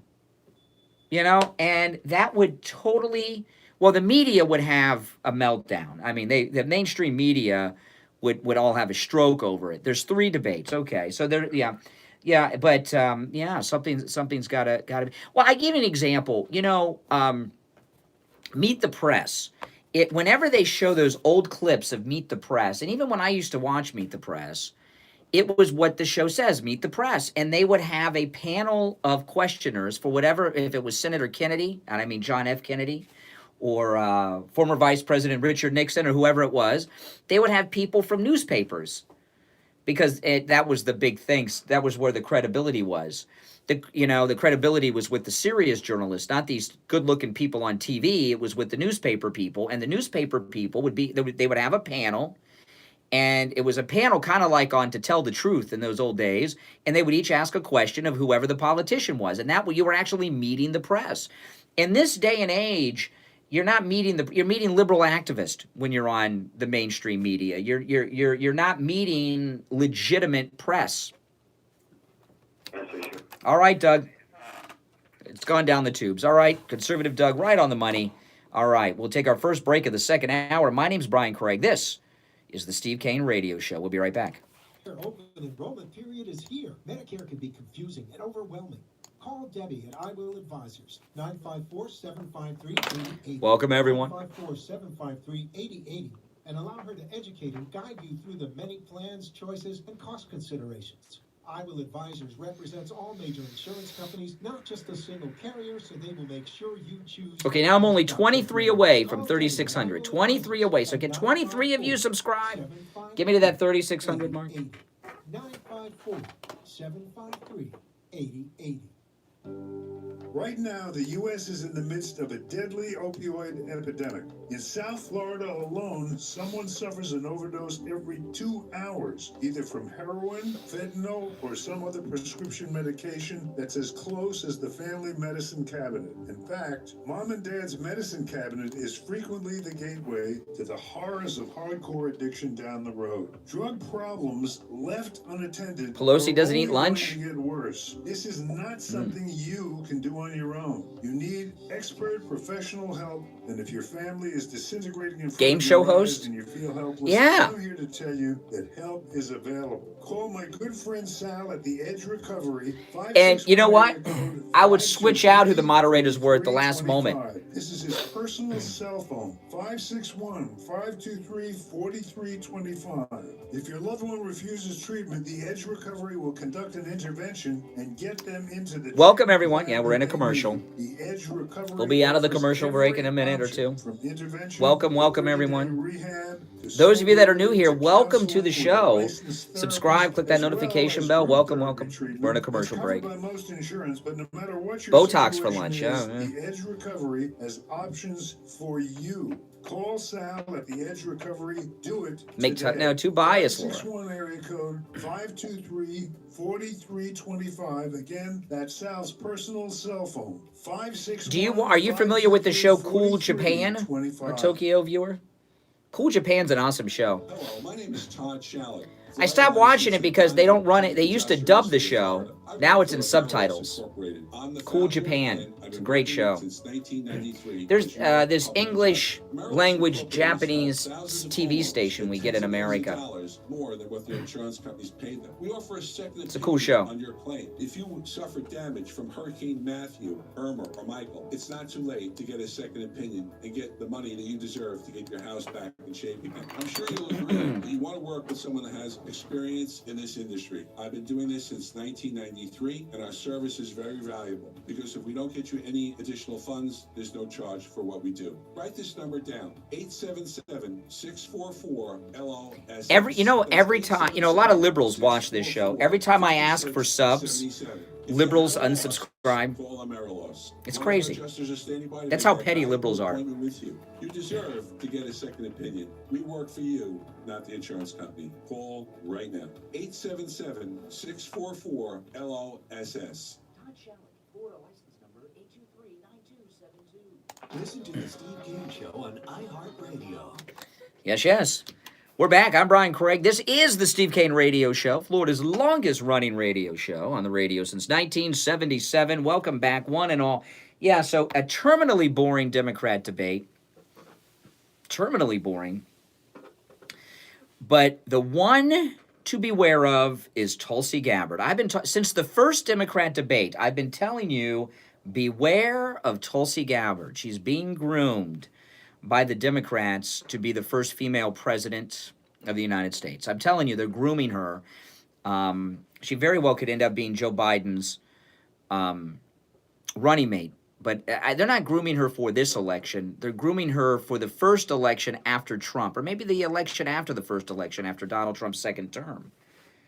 And Tulsi Gabbard is out there sounding like an old-fashioned Democrat, like someone that's kind of pro-American and conservative. And I'll play a couple clips, and don't believe her. She's from Hawaii. She's a liberal lunatic, okay? She is as much of a liberal socialist as the rest. But here she is. This is in the debate last night. Tulsi Gabbard. She's trying to bond with those of us on the Trump train. Listen. Out at our country, I don't see deplorables. I see fellow Americans. Oh, yeah. Oh, she doesn't see deplorables. She's trying to bond with us on the Trump train. Don't buy it. She's a liar. Out at our country, I don't see deplorables. I see fellow Americans. People who I treat with respect, even when we disagree and when we disagree strongly. I will work to restore a White House that represents light and compassion and respect for every American, regardless of race, religion, orientation, gender, or political affiliation. So I want to ask everyone to join me. Join me in bringing about this government of, by, and for the people that serves all the people of this country. You can visit my website, Tulsi20. Okay, then, so there she, and before that, she was quoting Lincoln, great first Republican president. Don't trust Tulsi Gabbard. Don't let her bond with you. Don't let her relate with you, and don't believe a damn thing Tulsi Gabbard says. They have realized, whoever is behind Tulsi Gabbard, whoever is grooming her for higher office in the future, okay, they are well aware that the Democrats are out of control, okay, and they've lost the pulse of the American people, and they're just to some radical San Francisco people and some radical New Yorkers, and that's about it. And she's trying to bond with, there are a lot of people who are traditional Democrats. Democrats were not always liberal lunatics. In 1988, Al Gore, the father of all this climate change crap, in 1988, he ran for president as a conservative Democrat. Ted Kennedy used to run as a pro-life Democrat. Can you imagine? It's hard to believe these things, isn't it? And they've gotten so far to the lunatic left on all these issues, and those that are grooming Tulsi Gabbard are very well aware of that. And they're trying to get her to relate to a lot of people who have left the Democrat Party. because it's gotten so extreme. They're trying to, the Blexit people. She's trying to relate to the Blexit people. There's a new thing called Jexit, which are Jews exiting the party. And I meet more and more Jewish Republicans all the time. It used to be something that was rare, a Jewish Republican. And now I meet more Jewish Republicans than not, okay? And so she's trying to relate to all, come back to the Democrat Party. Do not trust her. She is as much of a socialist as all the rest. I'm telling you, don't believe her. Don't believe her. She did talk about impeachment a little bit, Tulsi. If impeachment is driven by these hyper-partisan interests, it will only further divide an already terribly divided country. Unfortunately, this is what we've already seen play out. Of course, impeachment really began shortly after Trump won his election, and as unhappy as that may make us as Democrats, he won that election in 2016. Wow. I mean, as a Republican, as a Trump person, when you hear Tulsi Gabbard speak at these debates, do you hear anything that you really disagree? You like her, don't you? See, she's the one to watch out for, not just because she is trying to pass a fraud onto us and make us think she's something she's not. Tulsi Gabbard has something that no one else has up on that stage. Obama had it, and Bill Clinton had it. And all the presidents have had it, at least in the modern era with television. They're likable. You like them. I know you say, what do you mean you like Obama? If you met Barack Obama, you would find him charming, just like Bill Clinton. Even though you disagree with them on everything and know their whole life story. Tulsi Gabbard has a quality that no one else has on that stage. People relate to her, and people like her. And she knows how to manipulate you because people like her when they see her. And if you don't have that quality, you can never be president. People have to like you. People have to relate to you. People have to think you're speaking to them. And here you got a Democrat that says, I don't see deplorables, and the far left have been trying to impeach him since he came down the escalator, and like it or not, he won. Someone said she's consistent in the chat room. Yeah, she's consistently lying to you. She is a hardcore liberal Democrat. She's from Hawaii, where Obama is from. Notice I said from. He was born in Hawaii. He was not born in Kenya. I know the grandmother that said she was at his birth in Kenya, she has about 83 grandchildren, okay? She can't remember, But no, he was born in Hawaii. There's other problems with Obama, but he was born in Hawaii. He never showed us the birth certificate, but I believe he was born there. So beware of Tulsi Gabbard. She's the only Democrat on that stage to worry about. Not for this election, for 2 or 3 elections down the road. I'm telling you, I've been talking about this since. Look what she did. Going up to the first Democrat debate, the front runner was Kamala Harris. Tulsi Gabbard took that away from her. And she's good. As long as she stays in these debates, she'll be able to take that away from them. If she chooses to go after someone, she goes after them. And CNN is very well aware of this. That's why CNN shut her down when she was talking last night and wouldn't let her talk to other candidates. They were very short with her because they know that she is a very highly skilled, very cunning person. And if she's allowed to talk, she can take a front runner and take him out of the race. Kamala Harris was the it girl until Tulsi Gabbard was there in that debate with her. It was the second debate. Remember, Kamala Harris became the front runner in the first debate, and she was doing the rounds, and that was going to be it. She's going to be the nominee. And then they had the second Democrat debate, and because of Tulsi Gabbard, Kamala Harris is not even a credible candidate at this point. You really kind of forget about her until there's an election. And that's because of Tulsi Gabbard. And that's why last night, anytime Tulsi Gabbard went to talk, CNN was very quick to interrupt her and shut her down and not let her continue because CNN's afraid of Tulsi Gabbard. That she would take down another, because Tulsi Gabbard, the people that are behind Tulsi Gabbard, the people that are grooming Tulsi Gabbard for 4 elections after this one, okay, they know the Democrats are going to lose. Okay? They know. the Democrats are going to lose. And they've gotten too extreme. So for her to bond with Trump people, her people understand, hey, this is a short-term thing. But CNN knows what she's doing. And they're radical, like the Squad. And this business of AOC and the Squad endorsing Bernie Sanders, has the endorsement officially come down yet? Bernie Sanders is unqualified for office just simply on the fact that he had a heart attack a week ago. You cannot give the nuclear football to someone who had he had a heart attack when he's running around to crowds of people that are loving him. He has a stress-free life. He's in the Senate, which he never shows up to. He's a multimillionaire, and he spends his days speaking to groups of people that stand up and applaud everything he says and tell him how great he is. In a non-stress, totally 100% stress-free life, Bernie Sanders had a heart attack. How can they endure, forgetting about the fact that he's a communist and all of these things, and an anti-Semite. Oh, he's Jewish. He's an anti-Semite. There are self-hating Jews. How can you endorse someone for president who had a heart attack a week ago? My goodness. All right, it's 7:30 in the morning. Oh, man. Oh, man. Can you believe I've noticed in the morning a little nip in the air. Can you still say that? I don't know. They don't like you to say that. I noticed in the mornings when I come in, the weather is changing. Not that we really get we have 2 seasons in Florida. Hot, hot, hot, and warm. But I can tell it is, and that means it's almost holiday time. And, that MyPillow, 2 MyPillows for the price of 1 special is going on right now.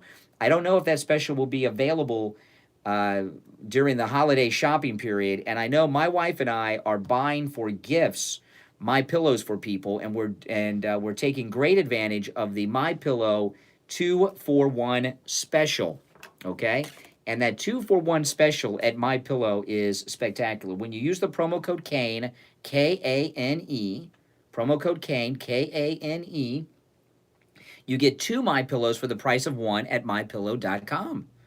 I know, it's spectacular. So if we're giving a gift to a couple, we're going to give each of them a MyPillow. And if it's a single, if we got single people we give Christmas gifts to, that's 2 people. That's two different gift lists right there. It's an amazing way to do your Christmas shopping. Take advantage of the 2 MyPillows for the price of 1 at MyPillow.com using the promo code KANE, K-A-N-E. You can also order by phone and tell the person on the phone you want the 2 MyPillows for the price of 1, and use the promo code over the phone and spell it out for them, K-A-N-E, and the number 1-800-716-4879. I know some of you may think, you guys are already doing Christmas shopping. Absolutely. You do Christmas shopping early. Like, my wife has been doing Christmas shopping for a couple of months. That way, when we get up to Christmas, it's like, it doesn't, it's not a big financial thing because we do it gradually over the last 6 months of the year. But you can also order by phone 2 MyPillows for the price of 1, 1-800-716-4879. Also, get one for yourself. I bought one for my wife, one for my daughter, one for Steve Kane. Got the MyPillow pet bed for my dog and cats. Great deal. 2 MyPillows for the price of 1, but you've got to use the promo code KANE, K-A-N-E, at checkout at MyPillow.com, or call 1-800-716-4879. 1-800-716-4879. We'll be right back after this. People with diabetes, did you know there's a 25% chance that you will develop Be right back, guys. a foot ulcer at some point in your life? And foot ulcers, when you have diabetes, can lead to severe health consequences up to and including amputation. Now, Medicare recognizes the importance of preventative foot care and has provided coverage for those of you who are at-risk patients. I want to introduce you to my good friends at the Soul Authority. At the Soul Authority, at little or no cost, you can receive your very own pair of therapeutic shoes made Welcome, specially everyone. for diabetics. You're probably not aware, but as a diabetic, Oh, Medicare yeah. recipient, I forgot you are about that one. entitled to 1 pair of high-quality Governor Cuomo diabetic used the shoes N-word with 3 custom inserts on a per live year. radio These are not interview. the ugly Frankenstein shoes. These are name brand shoes They're stylish. They'll provide you with the extra width and extra depth to stop diabetic foot problems I'm going to play it. before they begin. Oftentimes, amputation due to diabetes is preventable, and one of the preventable measures that is most effective is wearing the proper shoes.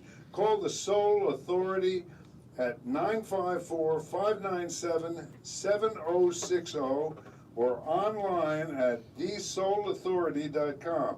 That's THESOLE authority.com. Tell them Steve Kane sent you.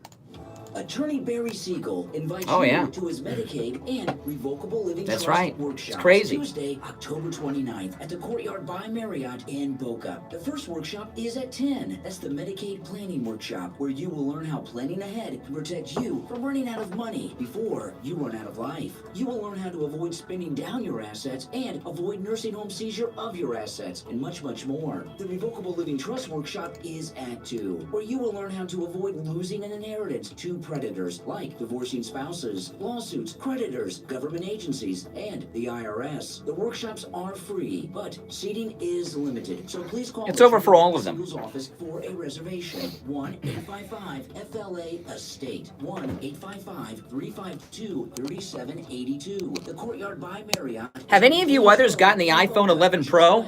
I've had that iPhone 11 Pro now. I got a day one. I love it. I love the iPhone 11 Pro. And that nighttime photography is spectacular. That low light photography, oh my goodness. Reservation to these free workshops. 1-855-FLA-ESTATE. 1-855-352-3782. Listen to the Steve Kane Show on iHeartRadio. Just search for Welcome, everyone. I'm Brian Craig. This is the Steve Kane Radio Show, Florida's longest-running radio show. Welcome to the program. We are live in Morning Drive, weekday mornings from 6 until 9 a.m. Eastern Standard Time. I didn't say standard right. I said standard. I left the S off. We're on in Eastern Standard Time and Eastern Standard Time as well. Oh, my goodness. If I was Joe Biden, they would say I was slipping. Maybe I am. I don't know. I talk about, Democrats they're like James Bond. They have a license to kill. I mean, Democrats can just do whatever the hell they want to do. And they get away with it. And they do things that if a Republican did them, they would be done. For example, the Democrat governor of Virginia. The only question about the governor of Virginia, is it him in the blackface or him in the Ku Klux Klan uniform? I think he's in the Klansman uniform. But there's debate over that. Yeah, I know. It's which one is it? Now the governor of New York, Andrew Cuomo. That's right. Fredo's brother. Governor Andrew Cuomo himself was on a public radio station and used the N-word. I'm going to listen. He was on WAMC, which is Northeast Public Radio. And listen to this. And then you could hear, this was live on the air, the governor of New York. What are the big liberal states? New York, Virginia, Illinois, and California. All right? So you got 4. So we've got 2 of the 4 big Democrat states, governors doing racist things. So here, he used the N-word, and he didn't even seem to think it was a big deal. And in the background, you could hear some of the public radio people's reaction to it. So here's Governor Cuomo, the governor of New York, brother of Fredo Cuomo, using the N-word on public radio, live on the air. Just rolled right off his tongue. That Southern Italians were called, I believe there's 6 Southern Italians. Steve Kane Show. Of Sicilian were called, Hold on. pardon my language, but I'm just quoting the Times. Okay, now before I go back, that bleep there, that there was no bleep when he said it. He said this live on the air, and the actual full N-word went out. The bleep I did not add. It was added in when I pulled the audio clip up. So, but when he actually said it, there was no bleep. I believe there's 6 Southern Italians, Sicilians of Sicilian, were called, quote unquote, and pardon my language, but I'm just quoting the Times. Oh!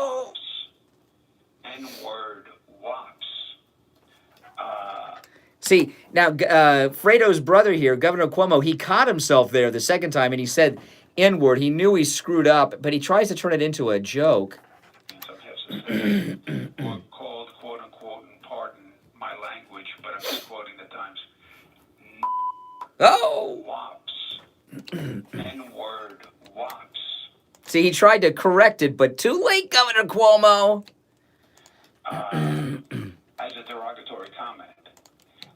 When I said that WAP is a derogatory comment, that's when the Times...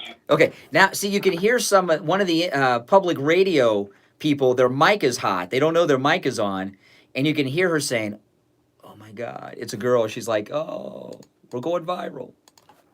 Comment. When I said that WAP was a derogatory comment, that's when the Times Union told me. You hear that? You should look in Wikipedia. WAP really meant a dandy. I'm sure that's what they were saying to me. Oh, boy, Governor Cuomo, Fredo's brother. Yeah. Well, I get Democrat governors can be in blackface. Democrat governors can be in Ku Klux Klan uniforms. Democrats' media don't care. And now the N-word's okay if you're a Democrat and your brother is Fredo. Good morning. You're on the radio. Oh, my goodness. What's your name and where are you calling from? Hi, I'm Erica, and I'm in North Carolina. Hey, North Carolina. What's up? I just want to say, you're the only one that I hear in conservative media actually telling the truth about Tulsi Gabbard. Oh, yes. She is dangerous, and I was saying this on Twitter that she's burning in a dress, and we have these people, especially the conservative men, who are drooling over her, and she can beat Trump. She is an attractive. Oh, no. She cannot beat Trump. She cannot beat Trump. No. Don't get crazy, North Carolina. Have they legalized? Is marijuana legalized up there? No. But you're right. She is dangerous. They're grooming her for beyond Trump's second term. But a lot of conservatives, the reason that they're drooling over her is two reasons. One, they haven't seen her up close. She looks cute from very far away, but she get up close, she's very odd looking, a lot of acne scars. But the real reason a lot of conservatives, from far away, she looks like Mary Ann from Gilligan's Island, but when you get up close, ooh.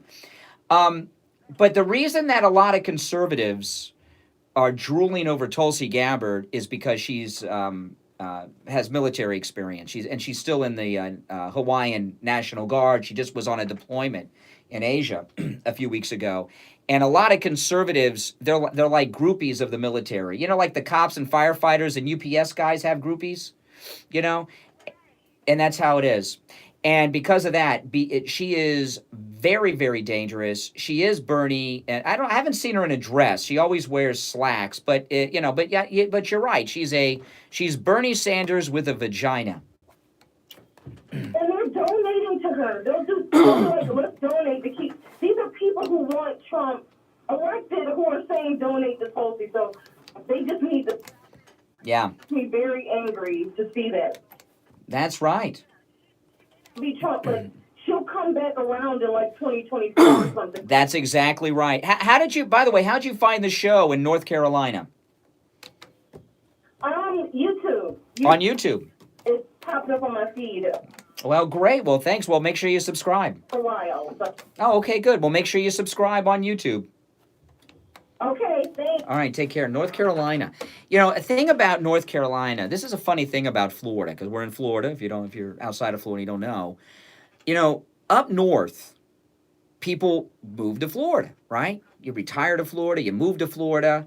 I remember my grandmother, her dream was to live in Florida when I lived up north. And do you know what people do in Florida when they, where people actually, they move to North Carolina. There is something about North Carolina.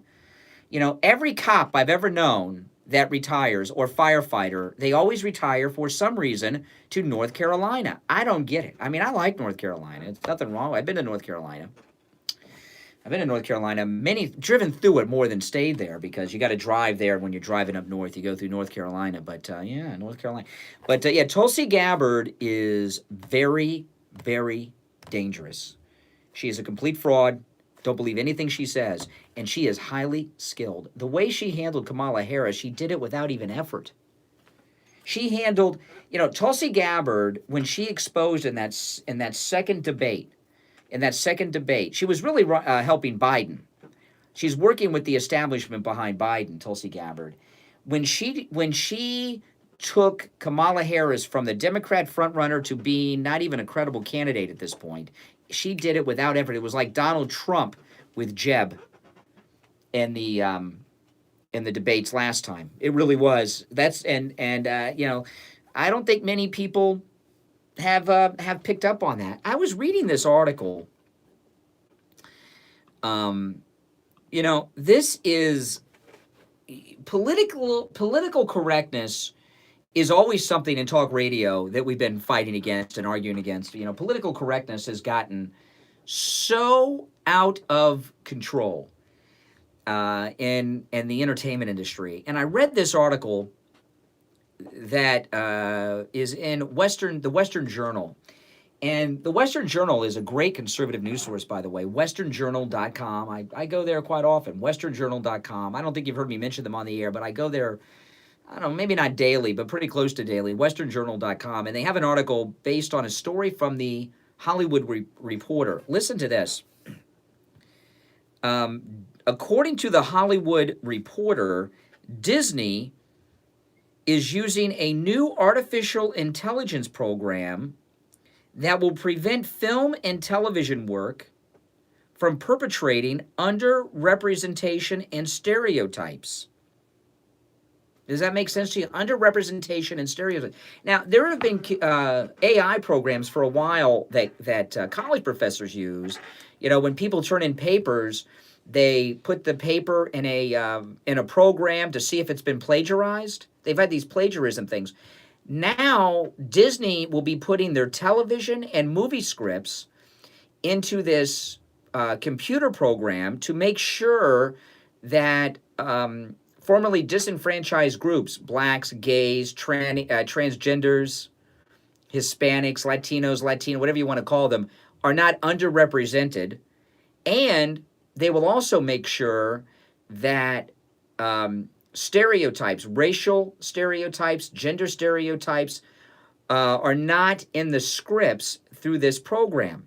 It says here, Hollywood and big tech are collaborating to try to root out stereotypes and underrepresentation. It's craziness. That's totally craziness. And it was unveiled by Gina Davis. And this is in the Hollywood Reporter. During a closing keynote speech at the New Zealand Power of Inclusion Summit, the actress Gina Davis explained how a new digital tool will prevent film and television works from perpetrating underrepresentation and stereotypes. Gina Davis, the Oscar-winning actor, what did she win the Oscar for, Gina Davis? It's been so long since I've seen her in anything. What did Gina Davis win an Oscar for? Does anyone know? Gina Davis, the Oscar-winning actor and tireless advocate for female representation on screen, touched down Tuesday in New Zealand. Central to Gina Davis's presentation was the revelation that her Gina Davis Institute on Gender and Media has partnered with Walt Disney Studios to deploy a new digital tool that uses artificial intelligence to assess film and television scripts for gender bias.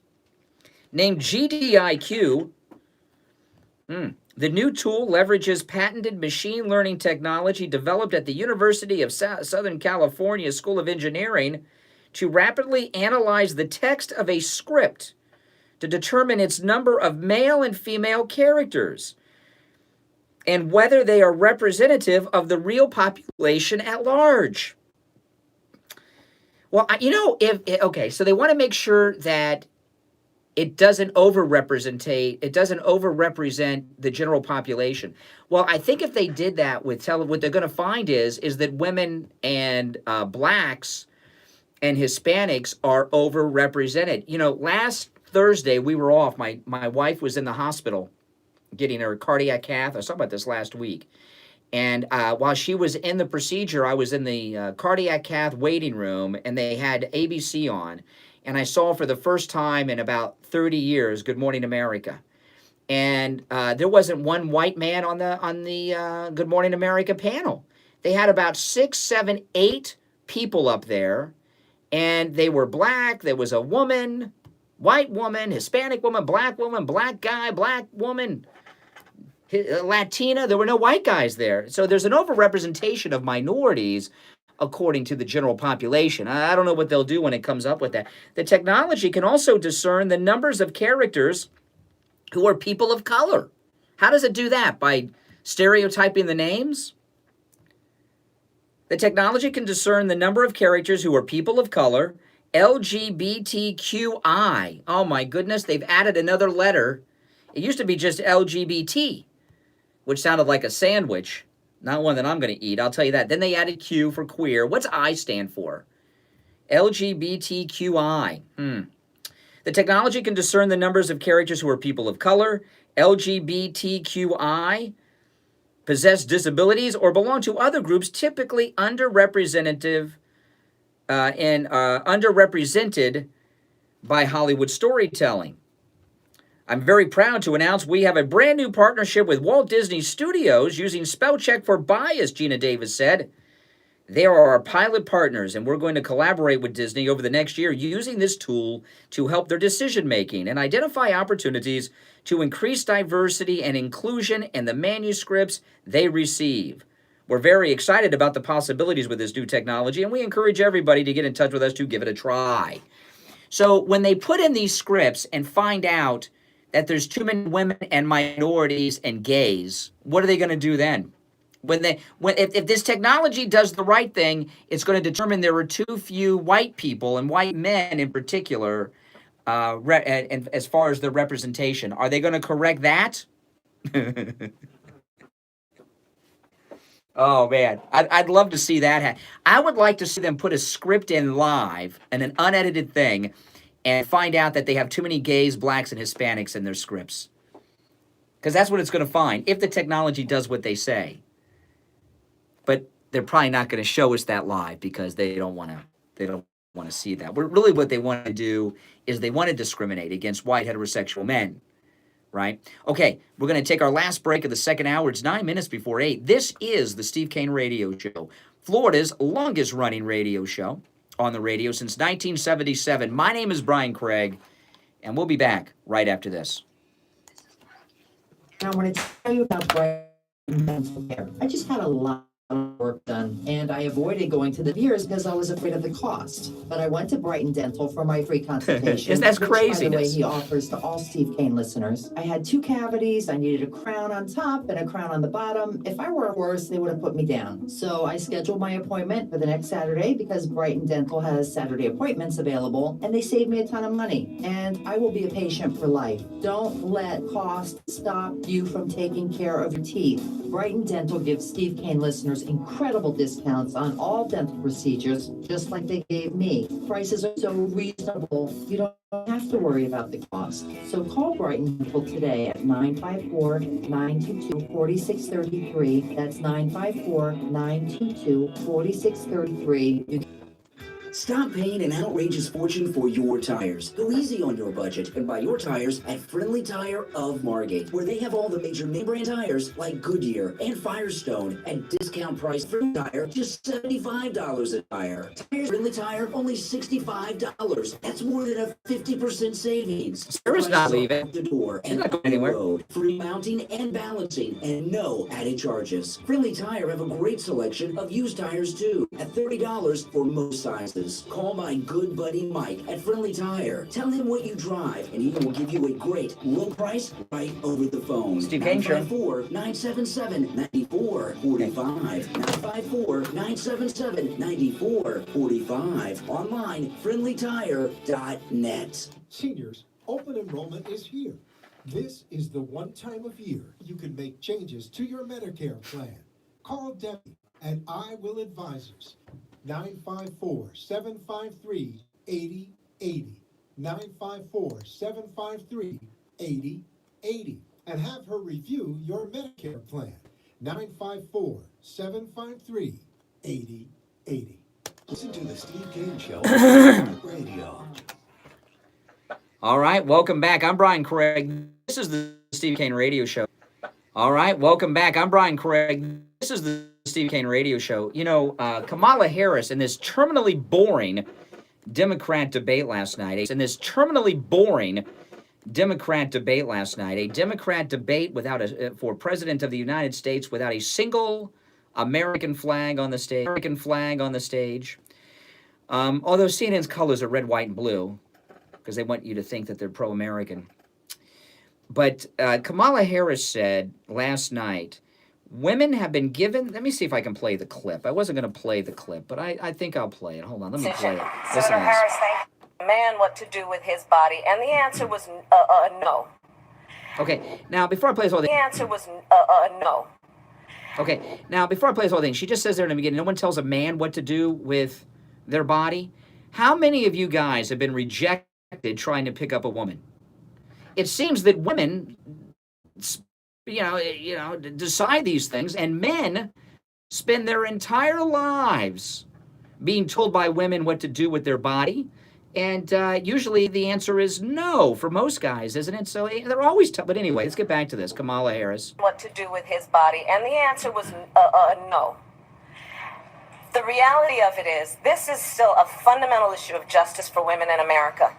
Women have been given the responsibility to perpetuate the human species. Our bodies were created to do that. And it does not give any other person the right to tell a woman what to do with that body. It is her body. It is her right. It is her decision. Senator Harris. Oh, boy. If you didn't know better, you would think that was from a debate back in 1989, not 2019 or 79 or 69 or something. I mean, gee whiz.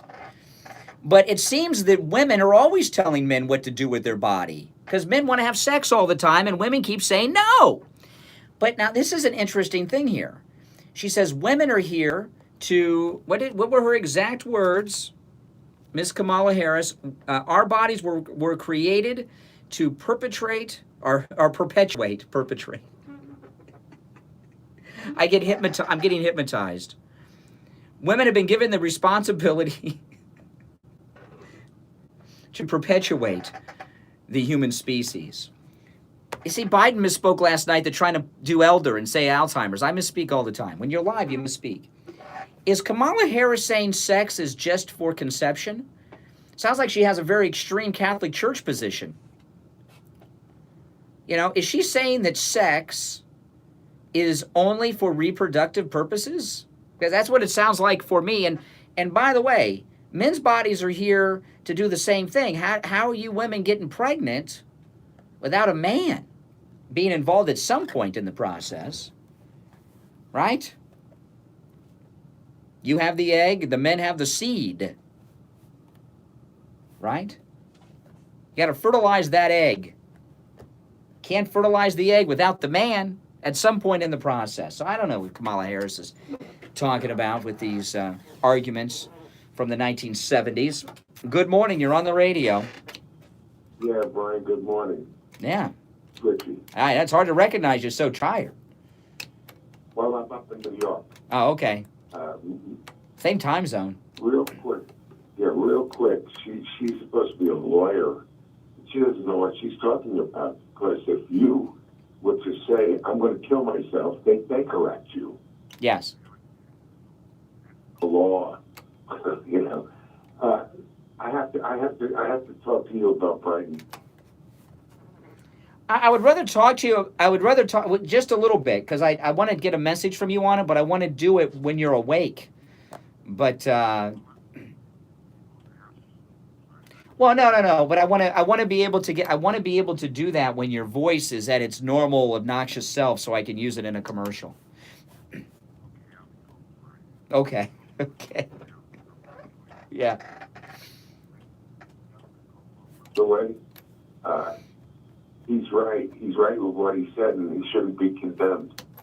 My mother dated an Italian gentleman who was Calabrese, and all Italians think that people from Sicily are black. African influence of Sicily.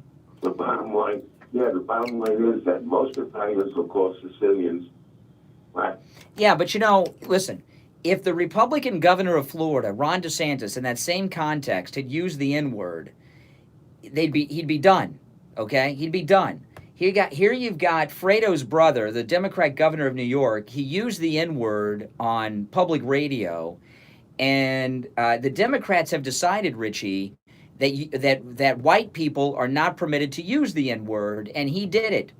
And it's just a double standard of the left. For sure it is. The media will jump on anything the Republican will. But here, now let me ask you this. Let me ask you this, Richie. Kamala Harris says that no one tells men what to do with their bodies. How many times have you been rejected by women in your life? Come on. Oh my God. You go to a nightclub, for God's sake. Exactly. Yeah. So, those women were telling you what to do with you wanted to use your body to have sex with them, and they were telling you no. So I don't know what Kamala Harris is telling. It seems women have complete freedom with their bodies, and it's men who keep being told what they can and cannot do with their bodies by women. So I don't know what she's talking about. Yeah. All right. Okay, good. No, I'm going to hang up. I got to hang up first. I'm the one on the radio. All right, it's 8 o'clock in the morning. Third and final hour will begin after this break. Oh, man, show's flying by. He's being quiet. He's being quiet because he's staying at someone's house in New York. That may be the first. Have you ever heard Richie be considerate of someone before? He's considerate of the people he's staying with. I tell you this, though. There's nothing, to me, I'd hate staying at people's houses. If I visit someone out of town, I like to stay in a hotel. Don't you? I hate staying over at people's houses. I hate it like the plague. It's awful.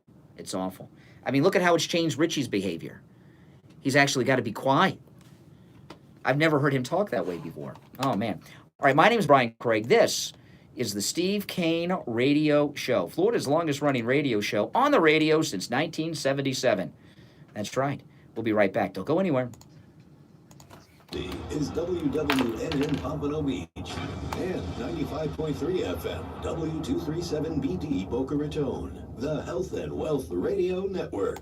This is Brian Craig, and I want to tell you about Dr. Mitch Vitez at the Boca Raton Center for Age Management. He's my anti-aging doctor. That's right, I have an anti-aging doctor now. This year, I turned 45, and I was starting to slow down a bit. I met with Dr. Vitez, and he found that my testosterone level was low. We men begin losing our testosterone starting at age 30, and it goes down every year after that. Dr. Vitez told me I was approaching the beginning of andropause. That's the male equivalent of menopause. Steve Kane Show. I began bioidentical hormone pellet therapy. Steve Kane Show. Tiny little pellets inserted under my skin. And now my testosterone Steve Kane levels Show. are being restored to where they were when I was 25 years old. Thanks to Dr. Vitez, I have more energy, Creeps. I feel better, I look better, my love life, it's better, and my wife, she's thanking Dr. Vitez too. Bioidentical hormone pellet therapy isn't just for men. It works wonders for women by reversing the symptoms of menopause, like the night sweats and the mood swings. Men and women, you don't have to live with the negative effects of aging, like loss of energy, loss of sexual desire, weight gain, or menopause. Call Dr. Matez and meet with him about bioidentical. Sarah's called in before. Why don't you call in? I know Sarah. She's going with us on the cruise, Sarah.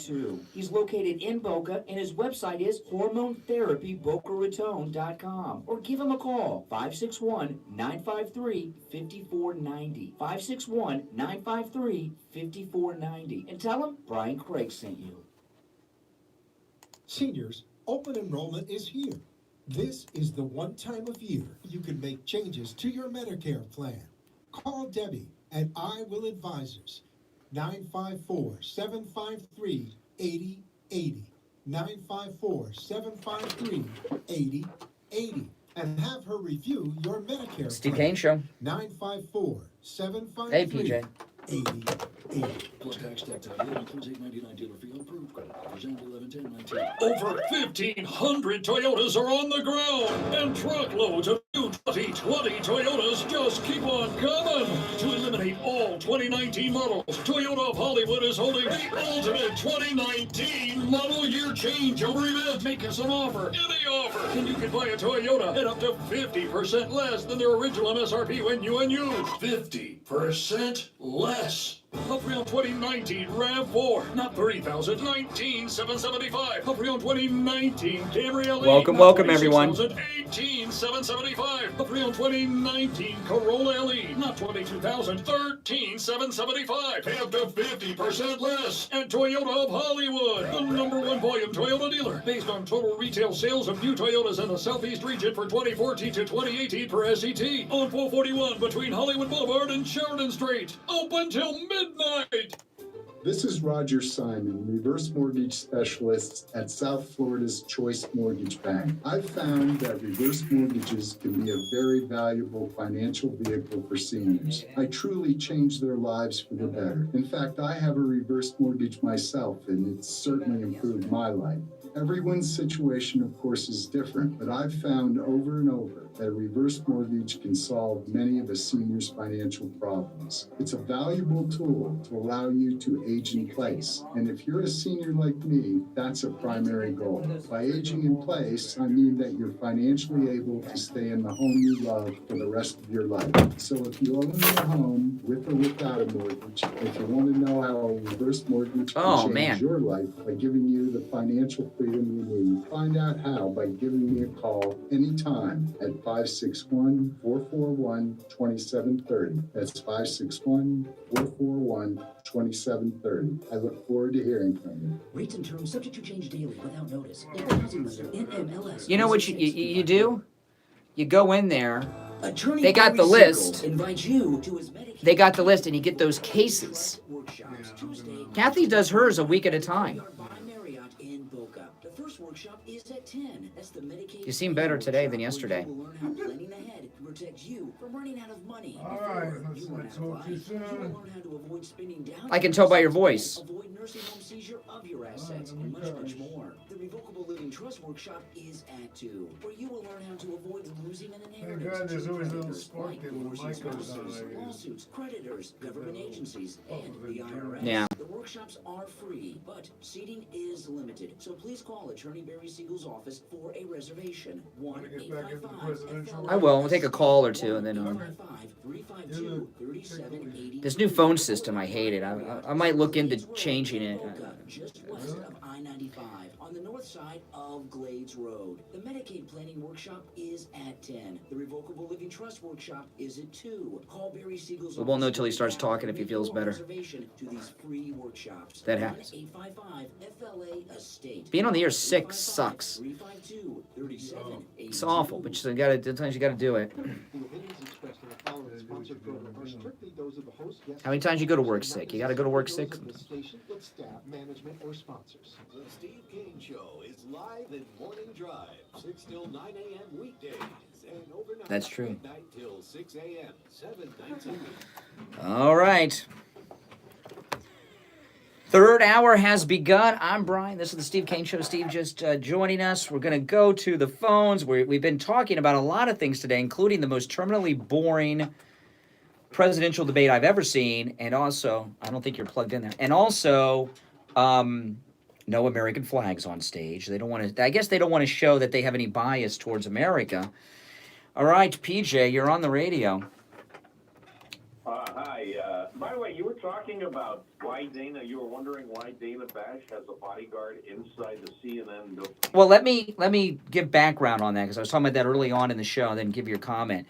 And these Project Veritas whistleblower videos, the whistleblower was in an elevator right outside the CNN studio, at the DC studio in the CNN office building. Dana Bash comes in with about a 6'8" tall black security guard, and I found it very interesting that she has a bodyguard inside the CNN studio and the CNN offices. Is it for her ego of self-importance or protection from her coworkers? It just seemed odd to me, PJ. No, it's for protection against John King's bodyguard. Oh, her ex-husband? What was the dynamic going on there? I mean, normally when you get divorced, you're gone. You don't see your blue moon. But Well, John King and Dana Bash were married for a few years. They have a kid together, and it's only been Trump has brought them back together because before Trump won, if John King and Dana Bash were on the stage at the same time, she would be sitting at the desk, and her ex-husband John King would be back at the county map going through. You know what I mean? And I've noticed since Trump won, they sometimes sit next to each other on that. Not usually. There's usually a person in between, but they sit at the desk sometimes now. But in all seriousness, no. Do you think it's a little odd that she has a huge bodyguard inside the studio where the only people in there are CNN employees? That seemed odd, PJ. Steve Kane Show. Yeah. By the way, I have to disagree with you on what Sure. the debate last night just sounded boring. Yes. But interesting because Elizabeth Warren, for her, to me, this was her big debate disaster. I mean, so evasive on the question. I mean, come on, PJ. Come on, that's a snooze fest. There was no exciting moment in that debate from anyone. Now, I don't want to get sidetracked on this, but I'm just going to do a mention, which I probably shouldn't do. But I'm going to do a mention to you. PJ is going with us on the Steve Kane cruise to the Cayman Islands, Costa Maya, and Cozumel, which is just like 3 weeks away. And I did see your recent YouTube video, and PJ's wife is developing a gambling addiction. And don't get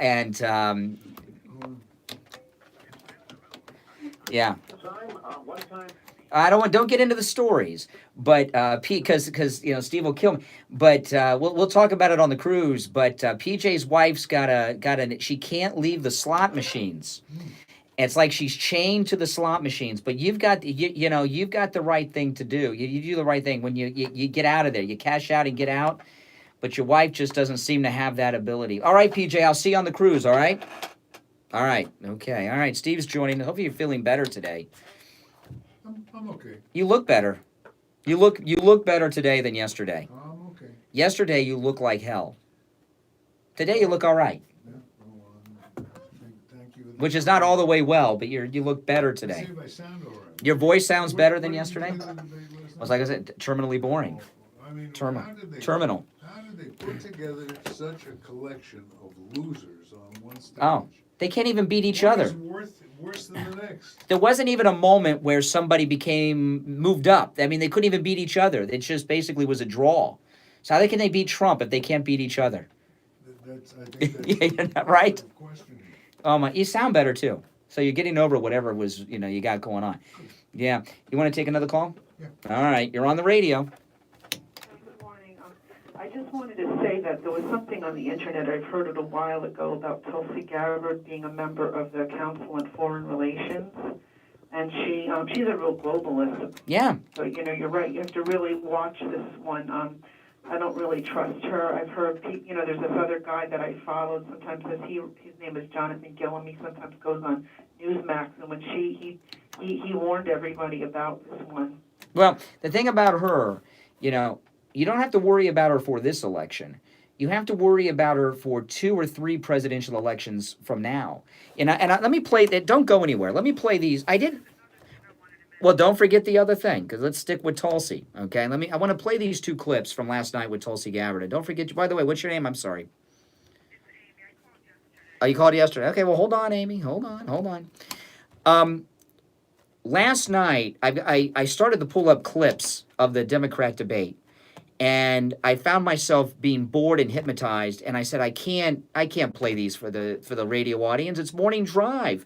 People are getting up for now. The overnight audience, it'd be perfect for you. It'd put you to sleep. It's like the Kaufman and Scheinbaum shows combined. But I did pull up a couple of clips, and they're of Tulsi Gabbard. And what I'm telling you is, she is dangerous, and she is being groomed by bad people. And here's the 2 clips. Let me see here. Okay, here's the first one. Out of our country, I don't see deplorables. I see fellow Americans. Okay. Then she goes on about that. So here she is. She's got the military experience. She's a major in the Army right now. And she's trying to relate to, do not let her relate to you. Do not let her bond with you, deplorables. She is she's a liar. And then this, listen to this.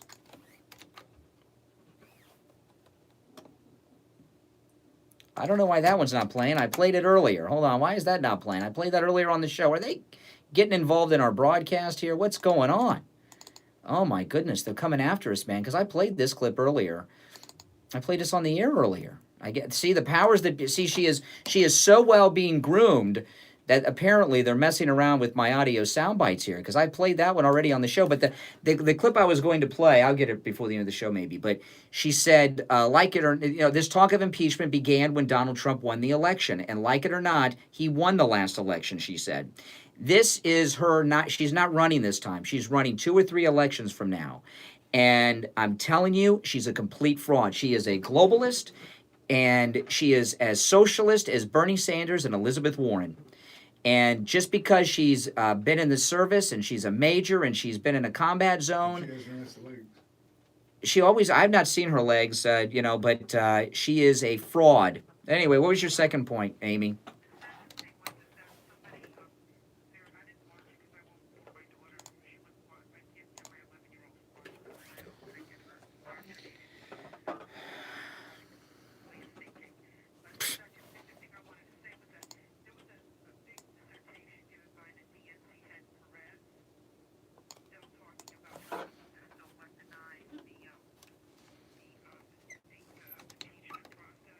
Yeah.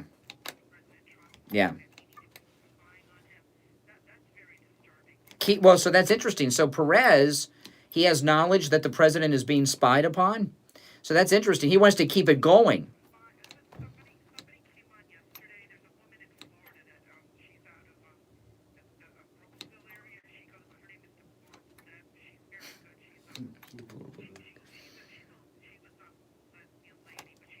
She was on Lesbian Lady? Wait a minute. She's a lesbian. Oh. Okay.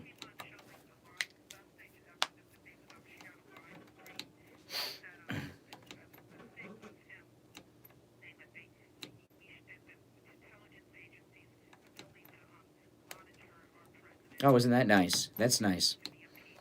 Oh. All right. Appreciate the call, Amy. Appreciate it. Yeah, I know. But so what'd you think of the debate last night? Terminal, boring, right? Are you talking to me? Yeah, well, yeah. I let the caller go. Talking to me? I let the caller go. Oh. You sound better than yesterday. I think you're doing better today. I hate being on the air sick. It's the worst. It's the worst. I'm trying not to think about it. I'm trying to use I keep reminding you, positive thinking. but I keep reminding you. Norman Vincent Peale, The Power of Positive Thinking. Trump recommends Thinking healthy. Trump recommends that book, and I picked it up. It was at the public library. I picked it up one day. I was surprised. Power of Positive Thinking is a Christian book. It's for Christian businessmen. Yeah. I did not know that. I was shocked. I've heard of it, the book, and Trump talks about it as a Christian book. But no, that. I think Peale is Or he was. Norman Vincent Peale was a pastor. No, was he? I did not know that. Yeah. Yeah, that debate was terminal. I don't know what they're going to do. Well, Lose. I do know, actually, I do Lose. know what I've already predicted. Do you remember what I see if you pay attention here? Do you remember what I predicted was going to happen in terms of the outcome of this Democratic primary? What do you mean? Who gets the nomination? Yeah. See if you remember what I said. I can't remember. Did you say Warren?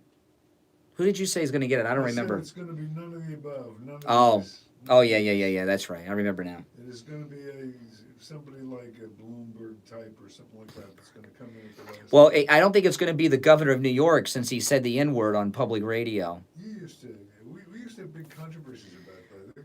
We haven't had that controversy in a long time. Well, but the reason it's not a controversy is because it's always Democrats that are doing blackface and saying the N-word now. So the media don't make a, I mean, if I'll play this again. If this is Governor Cuomo of New York, Fredo's brother, public radio yesterday.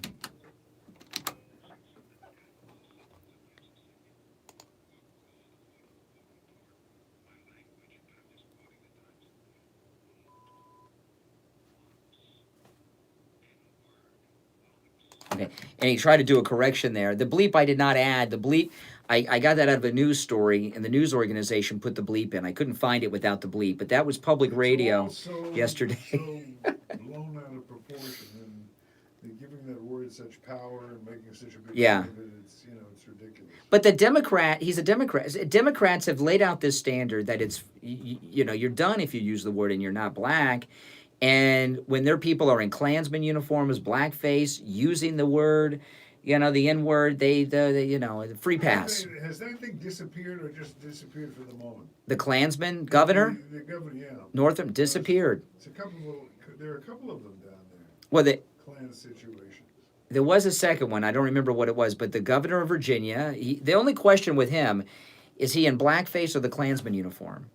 I think he's in the Klansman uniform, and that's even more disturbing because that's a real uniform. That wasn't bed sheets and pillowcases. That was a real Ku Klux Klan uniform, and I want to know where he got it. Was it his? Was it his daddy's? Was it his granddaddy's? Has it been? Does it really disturb you? Yeah, that we have a governor that's a Klansman. These idiots dress up in. That was a real uniform, Steve. He had that uniform available. If it would have been a homemade Klansman uniform with sheets and pillowcases, maybe. But You've known me a long time. You probably know me better than anyone in the world. So what is my problem that I can't get upset by the use of the N word? Well, in the context that Fredo's brother used the word, it's okay in my book. And there's certain context you can use words. Context is everything. I mean, if you're angry at somebody and calling them, you use it as an expletive. That's a nasty word, But the governor of Virginia is different. He is in a Ku Klux Klansman uniform, and he hasn't explained it. And that to me is scary. There is no explaining it because the more you talk, what is it? Insert foot and. If it was a Republican, he would be gone. Oh, yeah. And that Klansman uniform is disturbing to me because it's a real one. If it was a homemade with sheets and pillowcases, it would be bad. But that was a real uniform that he had, and that means he's real Klan, or at least was, or has contacts to it. And that's pretty disturbing, Governor of Virginia, because there's the list of things in the world. It's important. That disturb you. Where is that? One to infinity. There's where is that? What the stuff that disturbs me the most are stuff that go on in my personal life and home that nobody cares about but me and my family. But I think it is they have to. What's going on with Trump? What they're doing to Trump is. Well, this is part of that. That's part of it. No. It has a lot to do with it because it shows the media, and they don't care. A Republican does nothing wrong, and there's everything about them is a moral crime, and they try to bring them down. And the media double standards on these things are important. All right, we're going to take a quick break. You're listening to the Steve Kane Show with Brian Craig. We'll return after these words. A lot of reasons. My deductible is too high. I don't have insurance. My schedule is too hectic. I just can't afford it. The time for excuses is over. Thanks to Any Lab Test Now of Plantation, where they guarantee the lowest prices on all of their thousands of lab tests. PSA, only $34. Full cholesterol lipid panel, $28. Complete thyroid panel, $49. Diabetic A1C test, only $27. No doctor's order or prescription needed. All testing is always anonymous and confidential. In and out in 15 minutes or less. Most results in 24 to 48 hours. Make sure to ask about their allergy testing, which includes micronutrient and environmental allergies, and vitamin deficiency test, drug testing, you name it. Any Lab Test Now at Plantation, probably test for it. Any Lab Test Now at Plantation is located at 8367 West Sunrise Boulevard in the Jacaranda Plaza on the corner of University Drive and Sunrise Boulevard in Plantation. Give them a call, 954-916-1072. 954-916-1072. Online, labtestingplantation.com. Take control of your health with Any Lab Test Now of Plantation. 954-916-1072. Right now, the U.S. is in the midst of a deadly opioid epidemic. In South Florida alone, someone suffers an overdose every 2 hours, either from heroin, fentanyl, or some other prescription medication that's as close as the family medicine cabinet. What's that? Mom and Dad's medicine cabinet is frequently I don't know. I haven't heard anything coming up. of hardcore addiction down the road. Drug problems left unattended are only going to get worse. This is not something you can do on on your own. You need expert professional help, and if your family is Oh, disintegrating man. in front of your eyes, You seem like you're feeling better a little bit today. You seem like you're feeling better a little bit today. Your voice is back to Call normal. my good friend Sal at the Edge Recovery, 561 area code 523-4325. This is his personal cell phone, 561-523-4325. If your loved one refuses treatment, the Edge Recovery will conduct an intervention and get them into the treatment plan that they need. The Edge Recovery offers every option, from intervention to 30-day rehab to sober living to counseling with a licensed therapist, as well as group therapy treatment. It's covered by most thanks, Sarah. insurance, Appreciate but it. no matter what your situation is, the Edge Recovery has options for you. Call Sal at the Edge Recovery. Do it today. 561 area code 523-4325. Again, that's Sal's personal cell phone, 561-523-4325. Listen to the Steve Kane Show on iHeart. Oh, boy. Show on iHeart. Oh, boy. This one, the Democrats are in trouble here. What happened? Oh. Those are the stories I love. Oh, this is a good one. This is no. Well, I'm not Tony Robbins, but this is bad news for Democrats. A new Hill Harris X poll. Yeah, this is in WorldNet Daily, by the way. We're going to start to get a little truth here. X, like in Malcolm X, found 32% of black male voters would vote for Donald Trump over a generic Democrat opponent next fall. So Trump already has 32% of the black male vote. That is massive. In and of itself, if it's true, if it's totally It's true. accurate, It's true. you know, Scientific. Well, I mean, if it's representative, that would be the end of the Democrats' campaign. See, Republicans don't have to win the majority of these liberal victim groups. Only have to chip away a little bit of it here and Got there. to start at 5%. 5% is the traditional Yeah. black turnout in the presidential election for Republicans. Yeah. And every percent more than that comes right out of their Oh, yeah. Democratic base. And that means they got to work for it. Like they'll try to work. They'll waste time and resources. That's what happened last time. They were so shocked. Oh yeah. You know, Yeah. what I love is that there's such a, it's right there in front of them. Who was there? Tom Steyer, the one that when he came up with some kind of bold statement designed to get tremendous reaction from the audience, and nothing with the sound of one hand clapping. Is that billionaire guy that impeached Trump? I heard someone say the other day they think he's the one behind this whole impeachment mess in the Congress, that he's dumping money into the House. I'm sure he is. But he's the one, I guess from what you say you don't know the answer to this, but I think he was the one that, I think it was the last debate where they introduced him, nobody applauded, and he said, please, Oh my goodness. applaud. Do you remember that? Vaguely familiar. See, if I was Biden, they would say I had Alzheimer's. That's pathetic. It was all last night. they had all these, they always do that. They had these applause lines that you're supposed to respond designed to stimulate the red meat of the base, and none of them worked. They wait and look at the audience for the applause. That's awful. It was like really embarrassing, and it happened with all of them. Oh my goodness. But I mean, with 10 people clapping to an applause line, His staff. it's pretty embarrassing. That's yeah. And then they're surprised when the election went the other way. Well, I can't understand. We were ahead in the polls. Yeah. It's another rerun of that.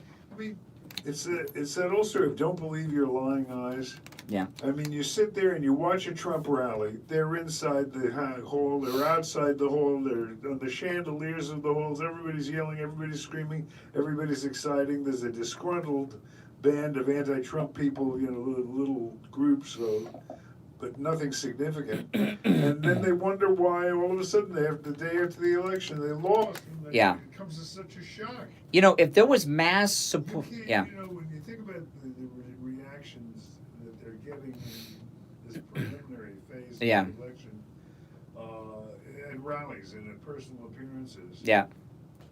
you have to be stupid not to look at the difference between the response to the Democratic candidates and the audience response Oh, yeah. to the Republicans, and not realize that the Republicans are on a winning side. If there was massive anti-Trump sentiment in the country, like large groups of people supporting the Democrats, what the Democrats would do is this. Is to get into a Trump rally, all you have to do is show up and wait in line. Everybody, gets in. They would fill up an arena with anti-Trump people, but all they can get are 2 or 3, people in each rally. They can't even get 100 anti-Trump people to get thrown out of a rally to make it appear. And that's with, bear in mind, the Democrats are traditionally known for their organizing. They bring buses. Remember they used to bring buses locally in Florida? Yeah. To bus people to Tallahassee for the Yeah. all that kind of stuff. So they're big into organization, but they can't begin to even approach what they're matched against. In fact, you're not even hearing about the buses bringing people here and there anymore. Yeah. That used to be a big thing. You're right. They don't even. Yeah. And people, my friends in New York, I talk to they say. Yeah. I don't see. I think I don't see Trump as a favorite here. I think Trump is going to be a loser. Yes, it did. The betting crowd has it around even. Yeah. And stuff like that. Yeah. All you can get. Yeah. If they still had the ability to bus people, they would bus them to a Trump rally, sneak them in, and there would be 5,000 anti-Trump liberals in there that snuck in to stop. No, that's how popular Trump is. That's amazing. Democrats call this show. It's been about 7 years. Anybody want to come in and take a pot shot at Well, telling us the scenario by which Democrats are going to win? I got up early this morning and was watching last night's post-debate, analysis, and this will change by the late morning because they'll get their talking points. But the pundits, the Democrat liberal pundits, first reaction after last night's debate was what we were saying: terminal, no winner, a draw at best. Steve Kane show. Yeah, so that tells you right there they got now they'll correct it and talk about a draw. You're not supposed to have a draw in of 12 people. I mean, but calling it a draw is a stretch. Not one standout moment from anyone in that debate. There was one clip, though. Warren, after the debate, it's just really quick. She was caught on a hot mic talking to CNN's Jake Tapper, and you have to listen carefully even to hear it, but listen. Welcome back. We have with us See, they're coming back from the break, and she says to Tapper, she doesn't know she's on air. I can't say that. Listen, it's crazy. Listen, it's Warren. Listen. Welcome back. I can't say that. Now the question is, what did Tapper want her to say? Oh my goodness. We got some callers. You want to take caller two? Isn't it time for a break? Almost. Steve in Royal Palm. Steve, you're up. Real fast. The reason you don't see a lot of anti-Trump people at the Trump rallies, I heard somebody talking about it, because if you take an anti-Trumper and you put him with a bunch of people, a few people that are pro-Trump, and the pro-Trump people start talking about Trump's accomplishments and Trump's good, Trump's bad, the anti-Trump people can't stand listening, spending like their time, and then they go nuts. Yeah. And they give themselves away before they ever get in the arena. That happened to me. I was at a Trump rally in Boca, and this woman, it was about 2 hours before Trump came out. She couldn't take it anymore, and she was a Bernie person. She looked like she had a seizure. She was so upset, and she was waiting. She had a hidden sign in her shirt to wait for Trump, and she couldn't stand it. I mean, isn't it possible, that little bromide that I'm so fond of, sometimes a banana is just a banana? I mean, isn't it possible that the answer to all the difference in the reactions to the rallies is based on real enthusiasm on the one party and no excitement on the other? How could you get excited if you were a Democrat? How could you get excited by all these slogans and bromides that they throw out? I mean, it's ridiculous.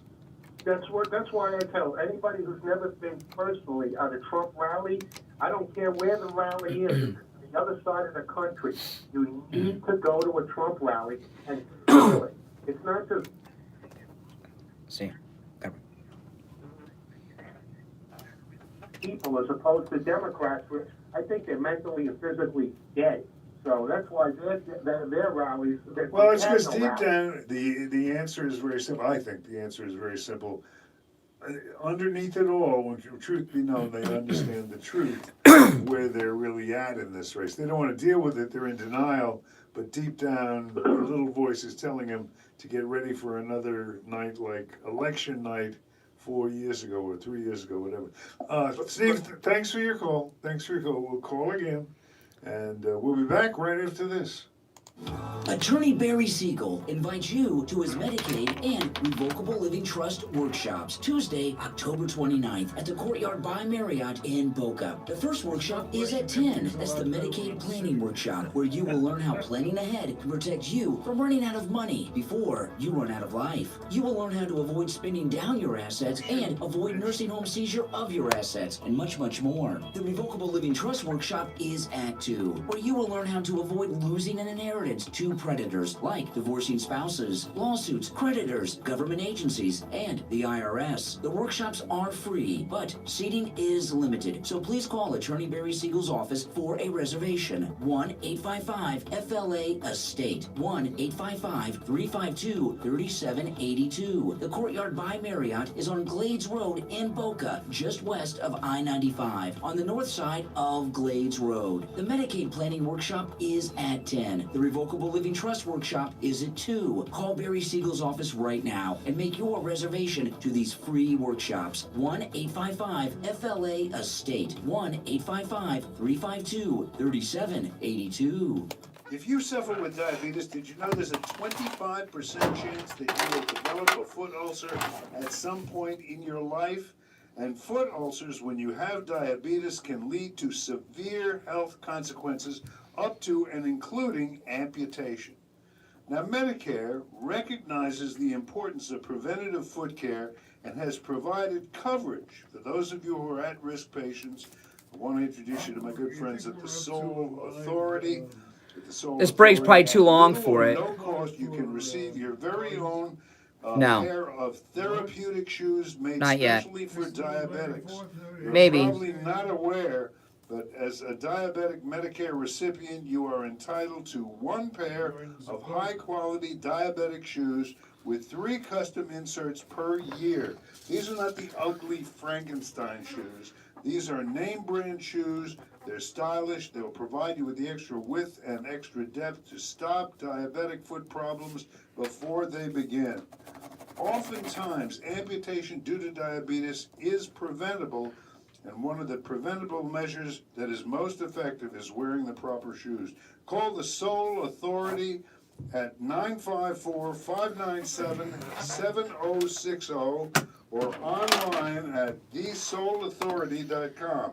That's THESOLE authority.com. Tell them Steve Kane sent you.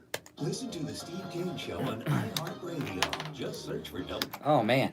All right, we are back with you, Steve and Brian here. That's me. Processing last night's depressing debate. Doesn't depress it, it's just boring. Well, it's depressing. Overall, it's just not what you call an exciting, not an exciting topic. Debates are supposed to be They're supposed to be. They're supposed to be a pep rally for the supporters of a particular candidate. The important operative word there is supposed. Yeah. But If Trump had these guys are in trouble. If Trump had a debate like that last night during the last election, oh my goodness. Well, this is what I was wondering. Okay, I was talking about this earlier. Donald Trump changed the expectation of what a debate is about. Every debate is supposed to be It is. It's was not supposed to be. yeah. It is. Was last Do you remember at the top of your head the last time you watched a Trump debate that it wasn't? Oh, they're electrifying. Absolutely. So what I'm wondering about the Democrat debate is this. Was the Democrat debate truly boring, or was it like the old debates before Trump? And it seemed boring because Trump has changed our expectation? I think both. I think we changed our expectations to a certain degree, and I think the reality is that Trump is far, in a different class when it comes to communicating. And that's what you're talking about here. You're talking about communicating. Yeah. He is a master communicator. He's like a radio talk show host. He knows how to get the sound I bites don't in know a it. lot of radio talk show hosts that have the success communicating. Well, a highly skilled one. He's good. He knows in the debates. He knows how to get people, and He knows the buttons. Mhm. He knows how to push them. Yeah.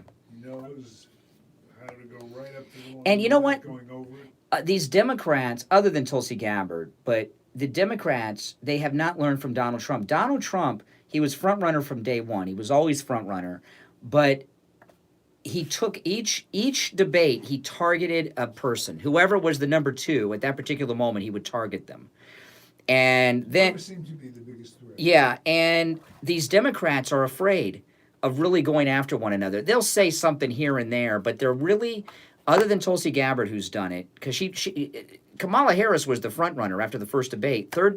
Second debate comes in, Tulsi Gabbard destroyed her, brought up her corruption as a prosecutor, hiding evidence from people on death row and things like that. And that was it for her. But other than Tulsi Gabbard, these other Democrats, they really don't go after each other. You know, like... Well, at different points they did. Now Yeah. they're united in failure. Yeah. And they're desperately trying to get a... What do they call when they take the blood pressure and the heartbeat goes beep, beep, beep? Yeah. It's like they're working on a dead corpse over there in the Democratic Party, which can get you over a period of time. Yeah. Well, and I'll tell you another thing, too. Let me give out the number. I want to make sure we give folks a chance to express their feelings about the state of the race. 1-888-GO-CANE, K-A-N-E. This, by the way, is also the number you want to use if you want to buy a MyPillow. 1-888-GO-CANE and the number 1. Yeah. That's the final digit. Mhm. 1-888-3-8-GO, K-A-N-E, the number 1. And That's the number. We will process your calls between now and the end of the show. Now, I wanted to play this clip for you. I played it in the first hour, and I want to play this again because I thought it was very revealing. It's Jesse Waters from the 5. Okay? They're talking on the 5 yesterday about the CNN whistleblower. And because tape 2 came out yesterday, and I'll tell you, the second release from Project Veritas with the whistleblower I thought was a little weak. The first one was very good. The second one was very weak. And I'm starting to think that there's not a lot there. But regardless of that, with the CNN whistleblower had a hidden camera, and he wore it to work apparently for months. And they talked about this on the 5. And Jesse Waters, let me play what Jesse Waters said about the CNN whistleblower, and I thought it was kind of revealing. I think the guy's kind of a rat, more of a disgruntled employee. He's not a whistleblower because nothing out there on the tape was illegal. He called him a rat. And then he went on to say that he'll never work again. It seems to me that Jesse Waters, who seems a little sleazy and swarthy to me, he just left his family for a young girl, 20-something girl that works at Fox. He's got wife and kids. He left for this. He was with this young girl that worked at Fox.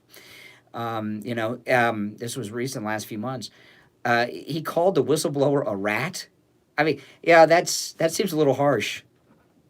It seems like he's afraid. He wants to discount. He wants to discredit anyone who may be doing the same thing at Fox right now. I think... Called him a rat. I think they have plans for Jesse. I think Jesse's good. Oh, he's engaged to his former mistress? Yeah. He better not go to those Christian bakers for the wedding cake. Somebody just told me. No, I saw the girl, too. I mean, she's 22 or something. She's got a nice body, but her... But his wife and kids, left his wife and kids for this 20-something producer or something at Fox News. Well, these things happen. Don't you? Well, a lot of things happen, Steve. A lot of things happen. But, Nagasaki happened. He's good on the air. Most of the time. Certainly on the right side. Not on this, though. To call this guy a rat tells me he's like kind of nervous that somebody might be doing this at Fox. Well, what's going on at Fox and also this is in the White House. There's a whole bunch of people working over there that were appointed by Obama. They root for Obama. They're still working. They haven't stopped working from the days before the election. They were already working to undermine Trump. And that's what this whole thing is about. This is the second round. The first round. Oh, yeah. The bureaucracy. Well, I bet you when Trump won and he was president-elect, because that's like 3 months, right? I bet you during his president-elect period, the Obama administration went on a hiring, just a hiring, well, I don't know what you would call it, a mass hiring of people in the bureaucracy of the government in those 2 or 3 months before he took the oath of office. I bet more people were hired than since he came into office. Yeah, I think And promoted. I'm talking about bureaucrats. Yeah, and a lot of people were let go that were not.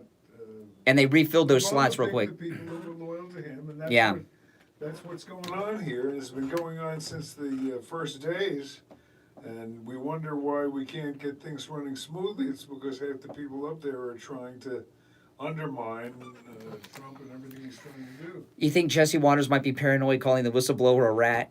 This is a rat. He's a rat. He'll never work in this town again. He seemed a little upset. Rats. Well, I'm talking about the CNN whistleblower. There's a difference. Yeah, yeah. I mean, What's the difference? well, I was talking about. They're all. What they did is they put out a memo. If you have dirt on Trump, Yeah. sign up here. And Well, that's what we're living through. well, a rat. To me, would be someone who is disloyal. Yeah, but a rat's not always a bad thing. You know good rats? Yeah, if you are Give me an example of a good rat. anyone who witnesses a crime and they testify against that person, even if they work with them or know them or friends, that they're technically a rat, but they're doing good. The CNN whistleblower is outing what I consider to be journalistic malpractice at CNN. Okay, they're doing something that is unethical, presenting their activism as news. Okay, it's a fraud going on over there. Okay, it's a moral crime. It's a moral crime that's going on at CNN, and to me that doesn't make him a rat. That's a whistleblower. I'm not going to stick up for any of these people who are signing up to destroy Donald Trump. Well, no, the CNN whistleblower though is helping because he's discrediting CNN. The whistleblowers, Oh, I see what you're saying. the whistleblowers at the White House are not real whistleblowers. They're not real whistleblowers. They weren't even in the White House. They're not even on the inside. They're frauds. I mean, the one witness that testified for 11 hours wasn't even working for the White House at the time. It is time to break. I will give you the number once again. We do have time to get to you between now and the end of the show at 9 o'clock. 1-888-GO-KANE, K-A-N-E, followed by the number 1. We'll be back with your calls after this. This is Steve Kane with an incredible special from our friends at Brighton Dental. 8 Emax veneers at Brighton Dental, just $49.99. All the other dentists in town charge $10,000 for the exact same veneers. 10 Emax veneers, $59.99 at Brighton Dental. These are the very same veneers that other dentists in town are charging $12,000 for. Get the Hollywood smile you have always dreamed of. Call Brighton Dental at 954-922-4633. Stop paying an outrageous fortune for your tires. Go easy on your budget and buy your tires at Friendly Tire of Margate, where they have all the major name brand tires like Goodyear and Firestone. Forgot what I was gonna look discount up. prices that absolutely can't be beaten. I was getting ready to look up something online and I forgot what I was going to look up. Tire shops, $175 a tire. At Friendly Tire, just $75 a tire. Tires for my daughter Emily's car, Gosh darn it. $135 at the tire shops around town. Friendly Tire, only $65. That's more than a 50% savings. Those prices are out the door and on the road. Free mounting and balancing and no added charges. Friendly Tire have a great selection of used tires too at $30 for most sizes. Call my good buddy Mike at Friendly Tire. Gosh darn it. Tell him what you drive and he will give you a great low price right over the phone. 954-977-9445. 954-977-9445. Online, friendlytire.net. If you suffer with diabetes, did you know there's a 25% chance that you will develop a foot ulcer at some point in your life?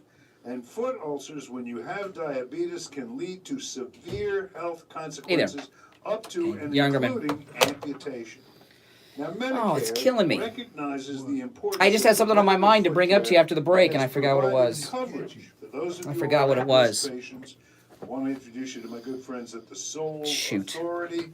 With the Soul Authority, at little or no cost, you can receive your very own pair of Steve Kane Show. therapeutic shoes made Steve specially Kane for Show. diabetics. You're probably Steve Kane not Show. aware, Hold on. but as What? a diabetic Medicare recipient, you are I don't know what entitled you're talking to about. one pair of high-quality diabetic shoes Megan with 3 Kelly. custom inserts per year. Yeah, I'll These are catch not the ugly Frankenstein shoes. These are name brand shoes. They're stylish. They'll provide you with the extra width and extra depth to stop diabetic foot problems before they begin. Oh. Oftentimes, amputation due to diabetes is preventable, and one of the preventable measures that is most effective is wearing the proper shoes. Call the Soul Authority at 954-597-7060 or online at thesoulauthority.com. That's THESOLE authority.com. Tell them Steve Kane sent you. Listen to the Steve Kane Show on iHeartRadio. All right, Youngerman. Just search for WWNN. All right, the moment you've all waited for on the Steve Kane Show. Each morning at this time, we bring you the Gold Report, brought to you by William Youngerman of William Youngerman Inc. William, one of the world's leading experts when it comes to the precious metals. He's been advising clients on trends and movements in the precious metals markets now for over 50 years, 52 to be exact. And we are blessed to have him each day on this show to give us an insight of what's going up, what's going down, and what looks like it's going to be coming down in the future. William, how are you? Great, Steve. How you doing? I'm doing well. I hope the market is doing as well as I am.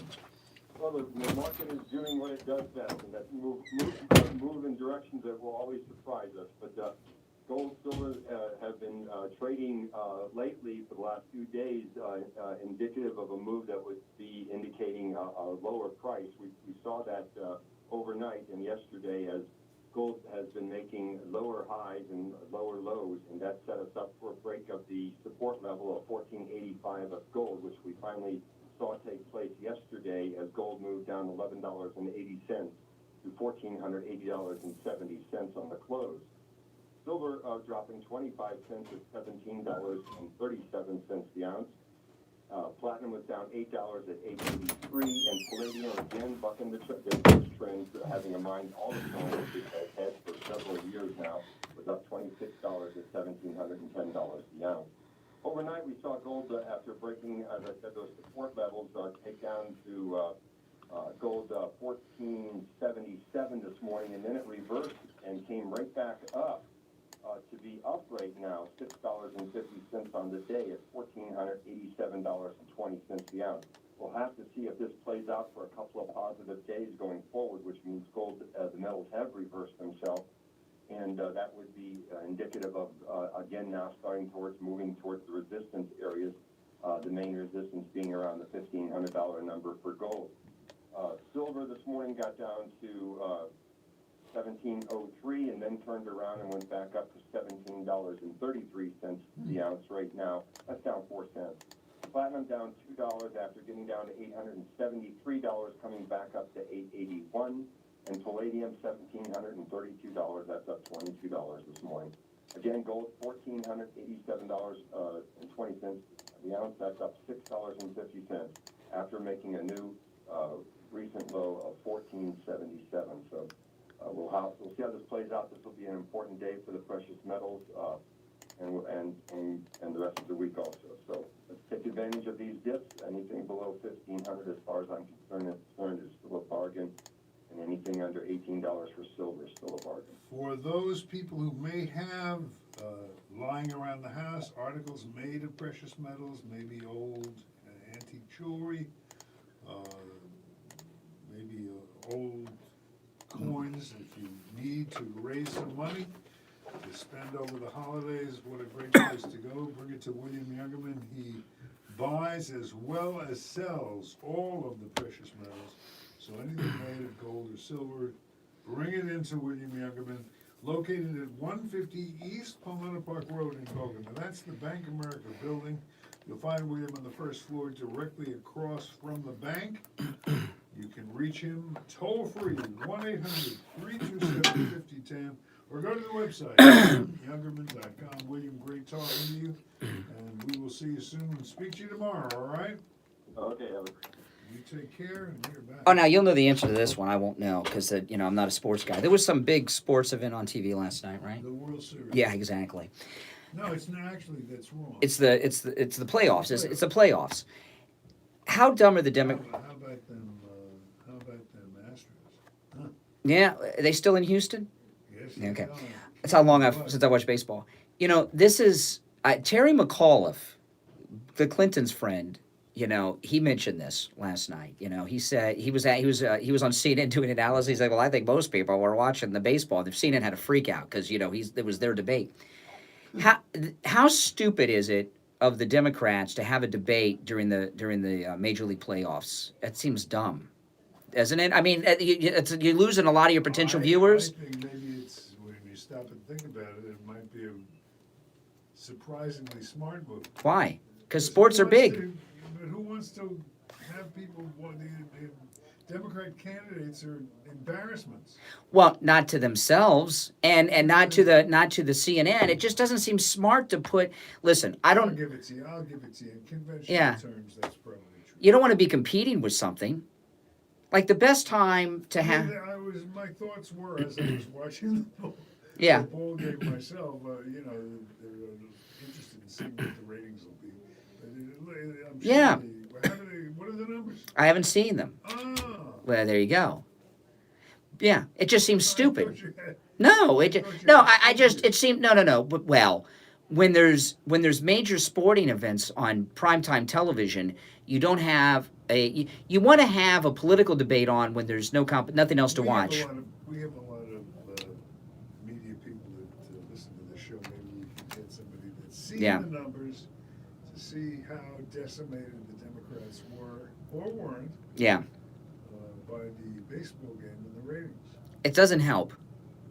I wouldn't think so, especially with the Yankees. And that's what's bad. If it wasn't the Yankees, it wouldn't be such a big. And the other problem they have, from a programming standpoint, because these things are entertainment too.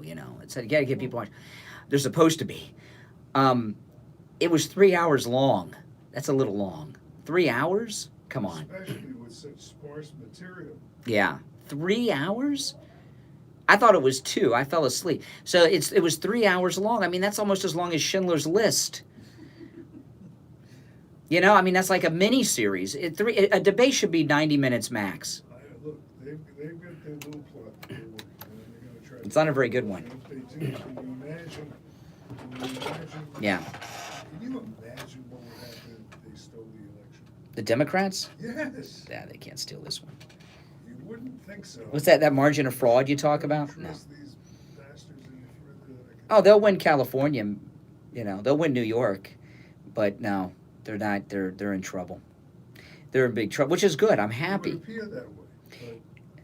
But, listen, to be a politician today, you have to be able to understand media. And they made 2 mistakes last night with this debate. Other than listen, they have a weak talent pool. I get that. Okay, a bunch of losers up there. But even with that, you can't even get Democrats. No, you don't have a debate on for 3 hours. It's too long, and you don't put it on against major television events like the Major League playoffs. One would think. It's just they're not smart. Donald Trump wouldn't do that. Donald Trump would not show up to a debate that was during the playoffs. Do you know what's really astounding when you think about it? Donald Trump is in full campaign mode a year out. This is the schedule he keeps and the major appearances he makes. Pretty much averages one major one a week, wouldn't you say? Yeah. And a bunch of, Don't go, Sarah. Trip he's got to We're not done yet. On business, and he'll turn it into a personal appearance. Even after the nomination, and when the Democrats have their candidate, they're not going to be campaigning like that. And if they did, it would be kind of productive. They would bore you out of your skulls. Yeah. No one would watch it. Yeah. And that's why I think that Trump is open and shut. And that Hunter Biden interview was pretty terminal, too. He didn't say much. And what he said was something like, I did nothing wrong, my son did nothing wrong, but we gave back all the money. They didn't give back anything. And in fact, on Fox, one of the commentators on Fox, one of the anchors pointed out something very important. He said in that interview he hasn't made any money on the China deal. And they said the way his deal's structured, you get the money when you cash out. Because he's got, come on. That's, and he was allowed to. They did do their best to clean him up. He's a nice looking guy, but Yeah. you can't, the sleaze comes through. What can Yeah. I say? Let the sleaze come Sleaze runs in the family. We thank you for joining us. We will be back tomorrow morning, 6 a.m. Until then, on behalf of Brian Craig, my partner, I'm Steve, you know me. And until 6 a.m. tomorrow, God bless America.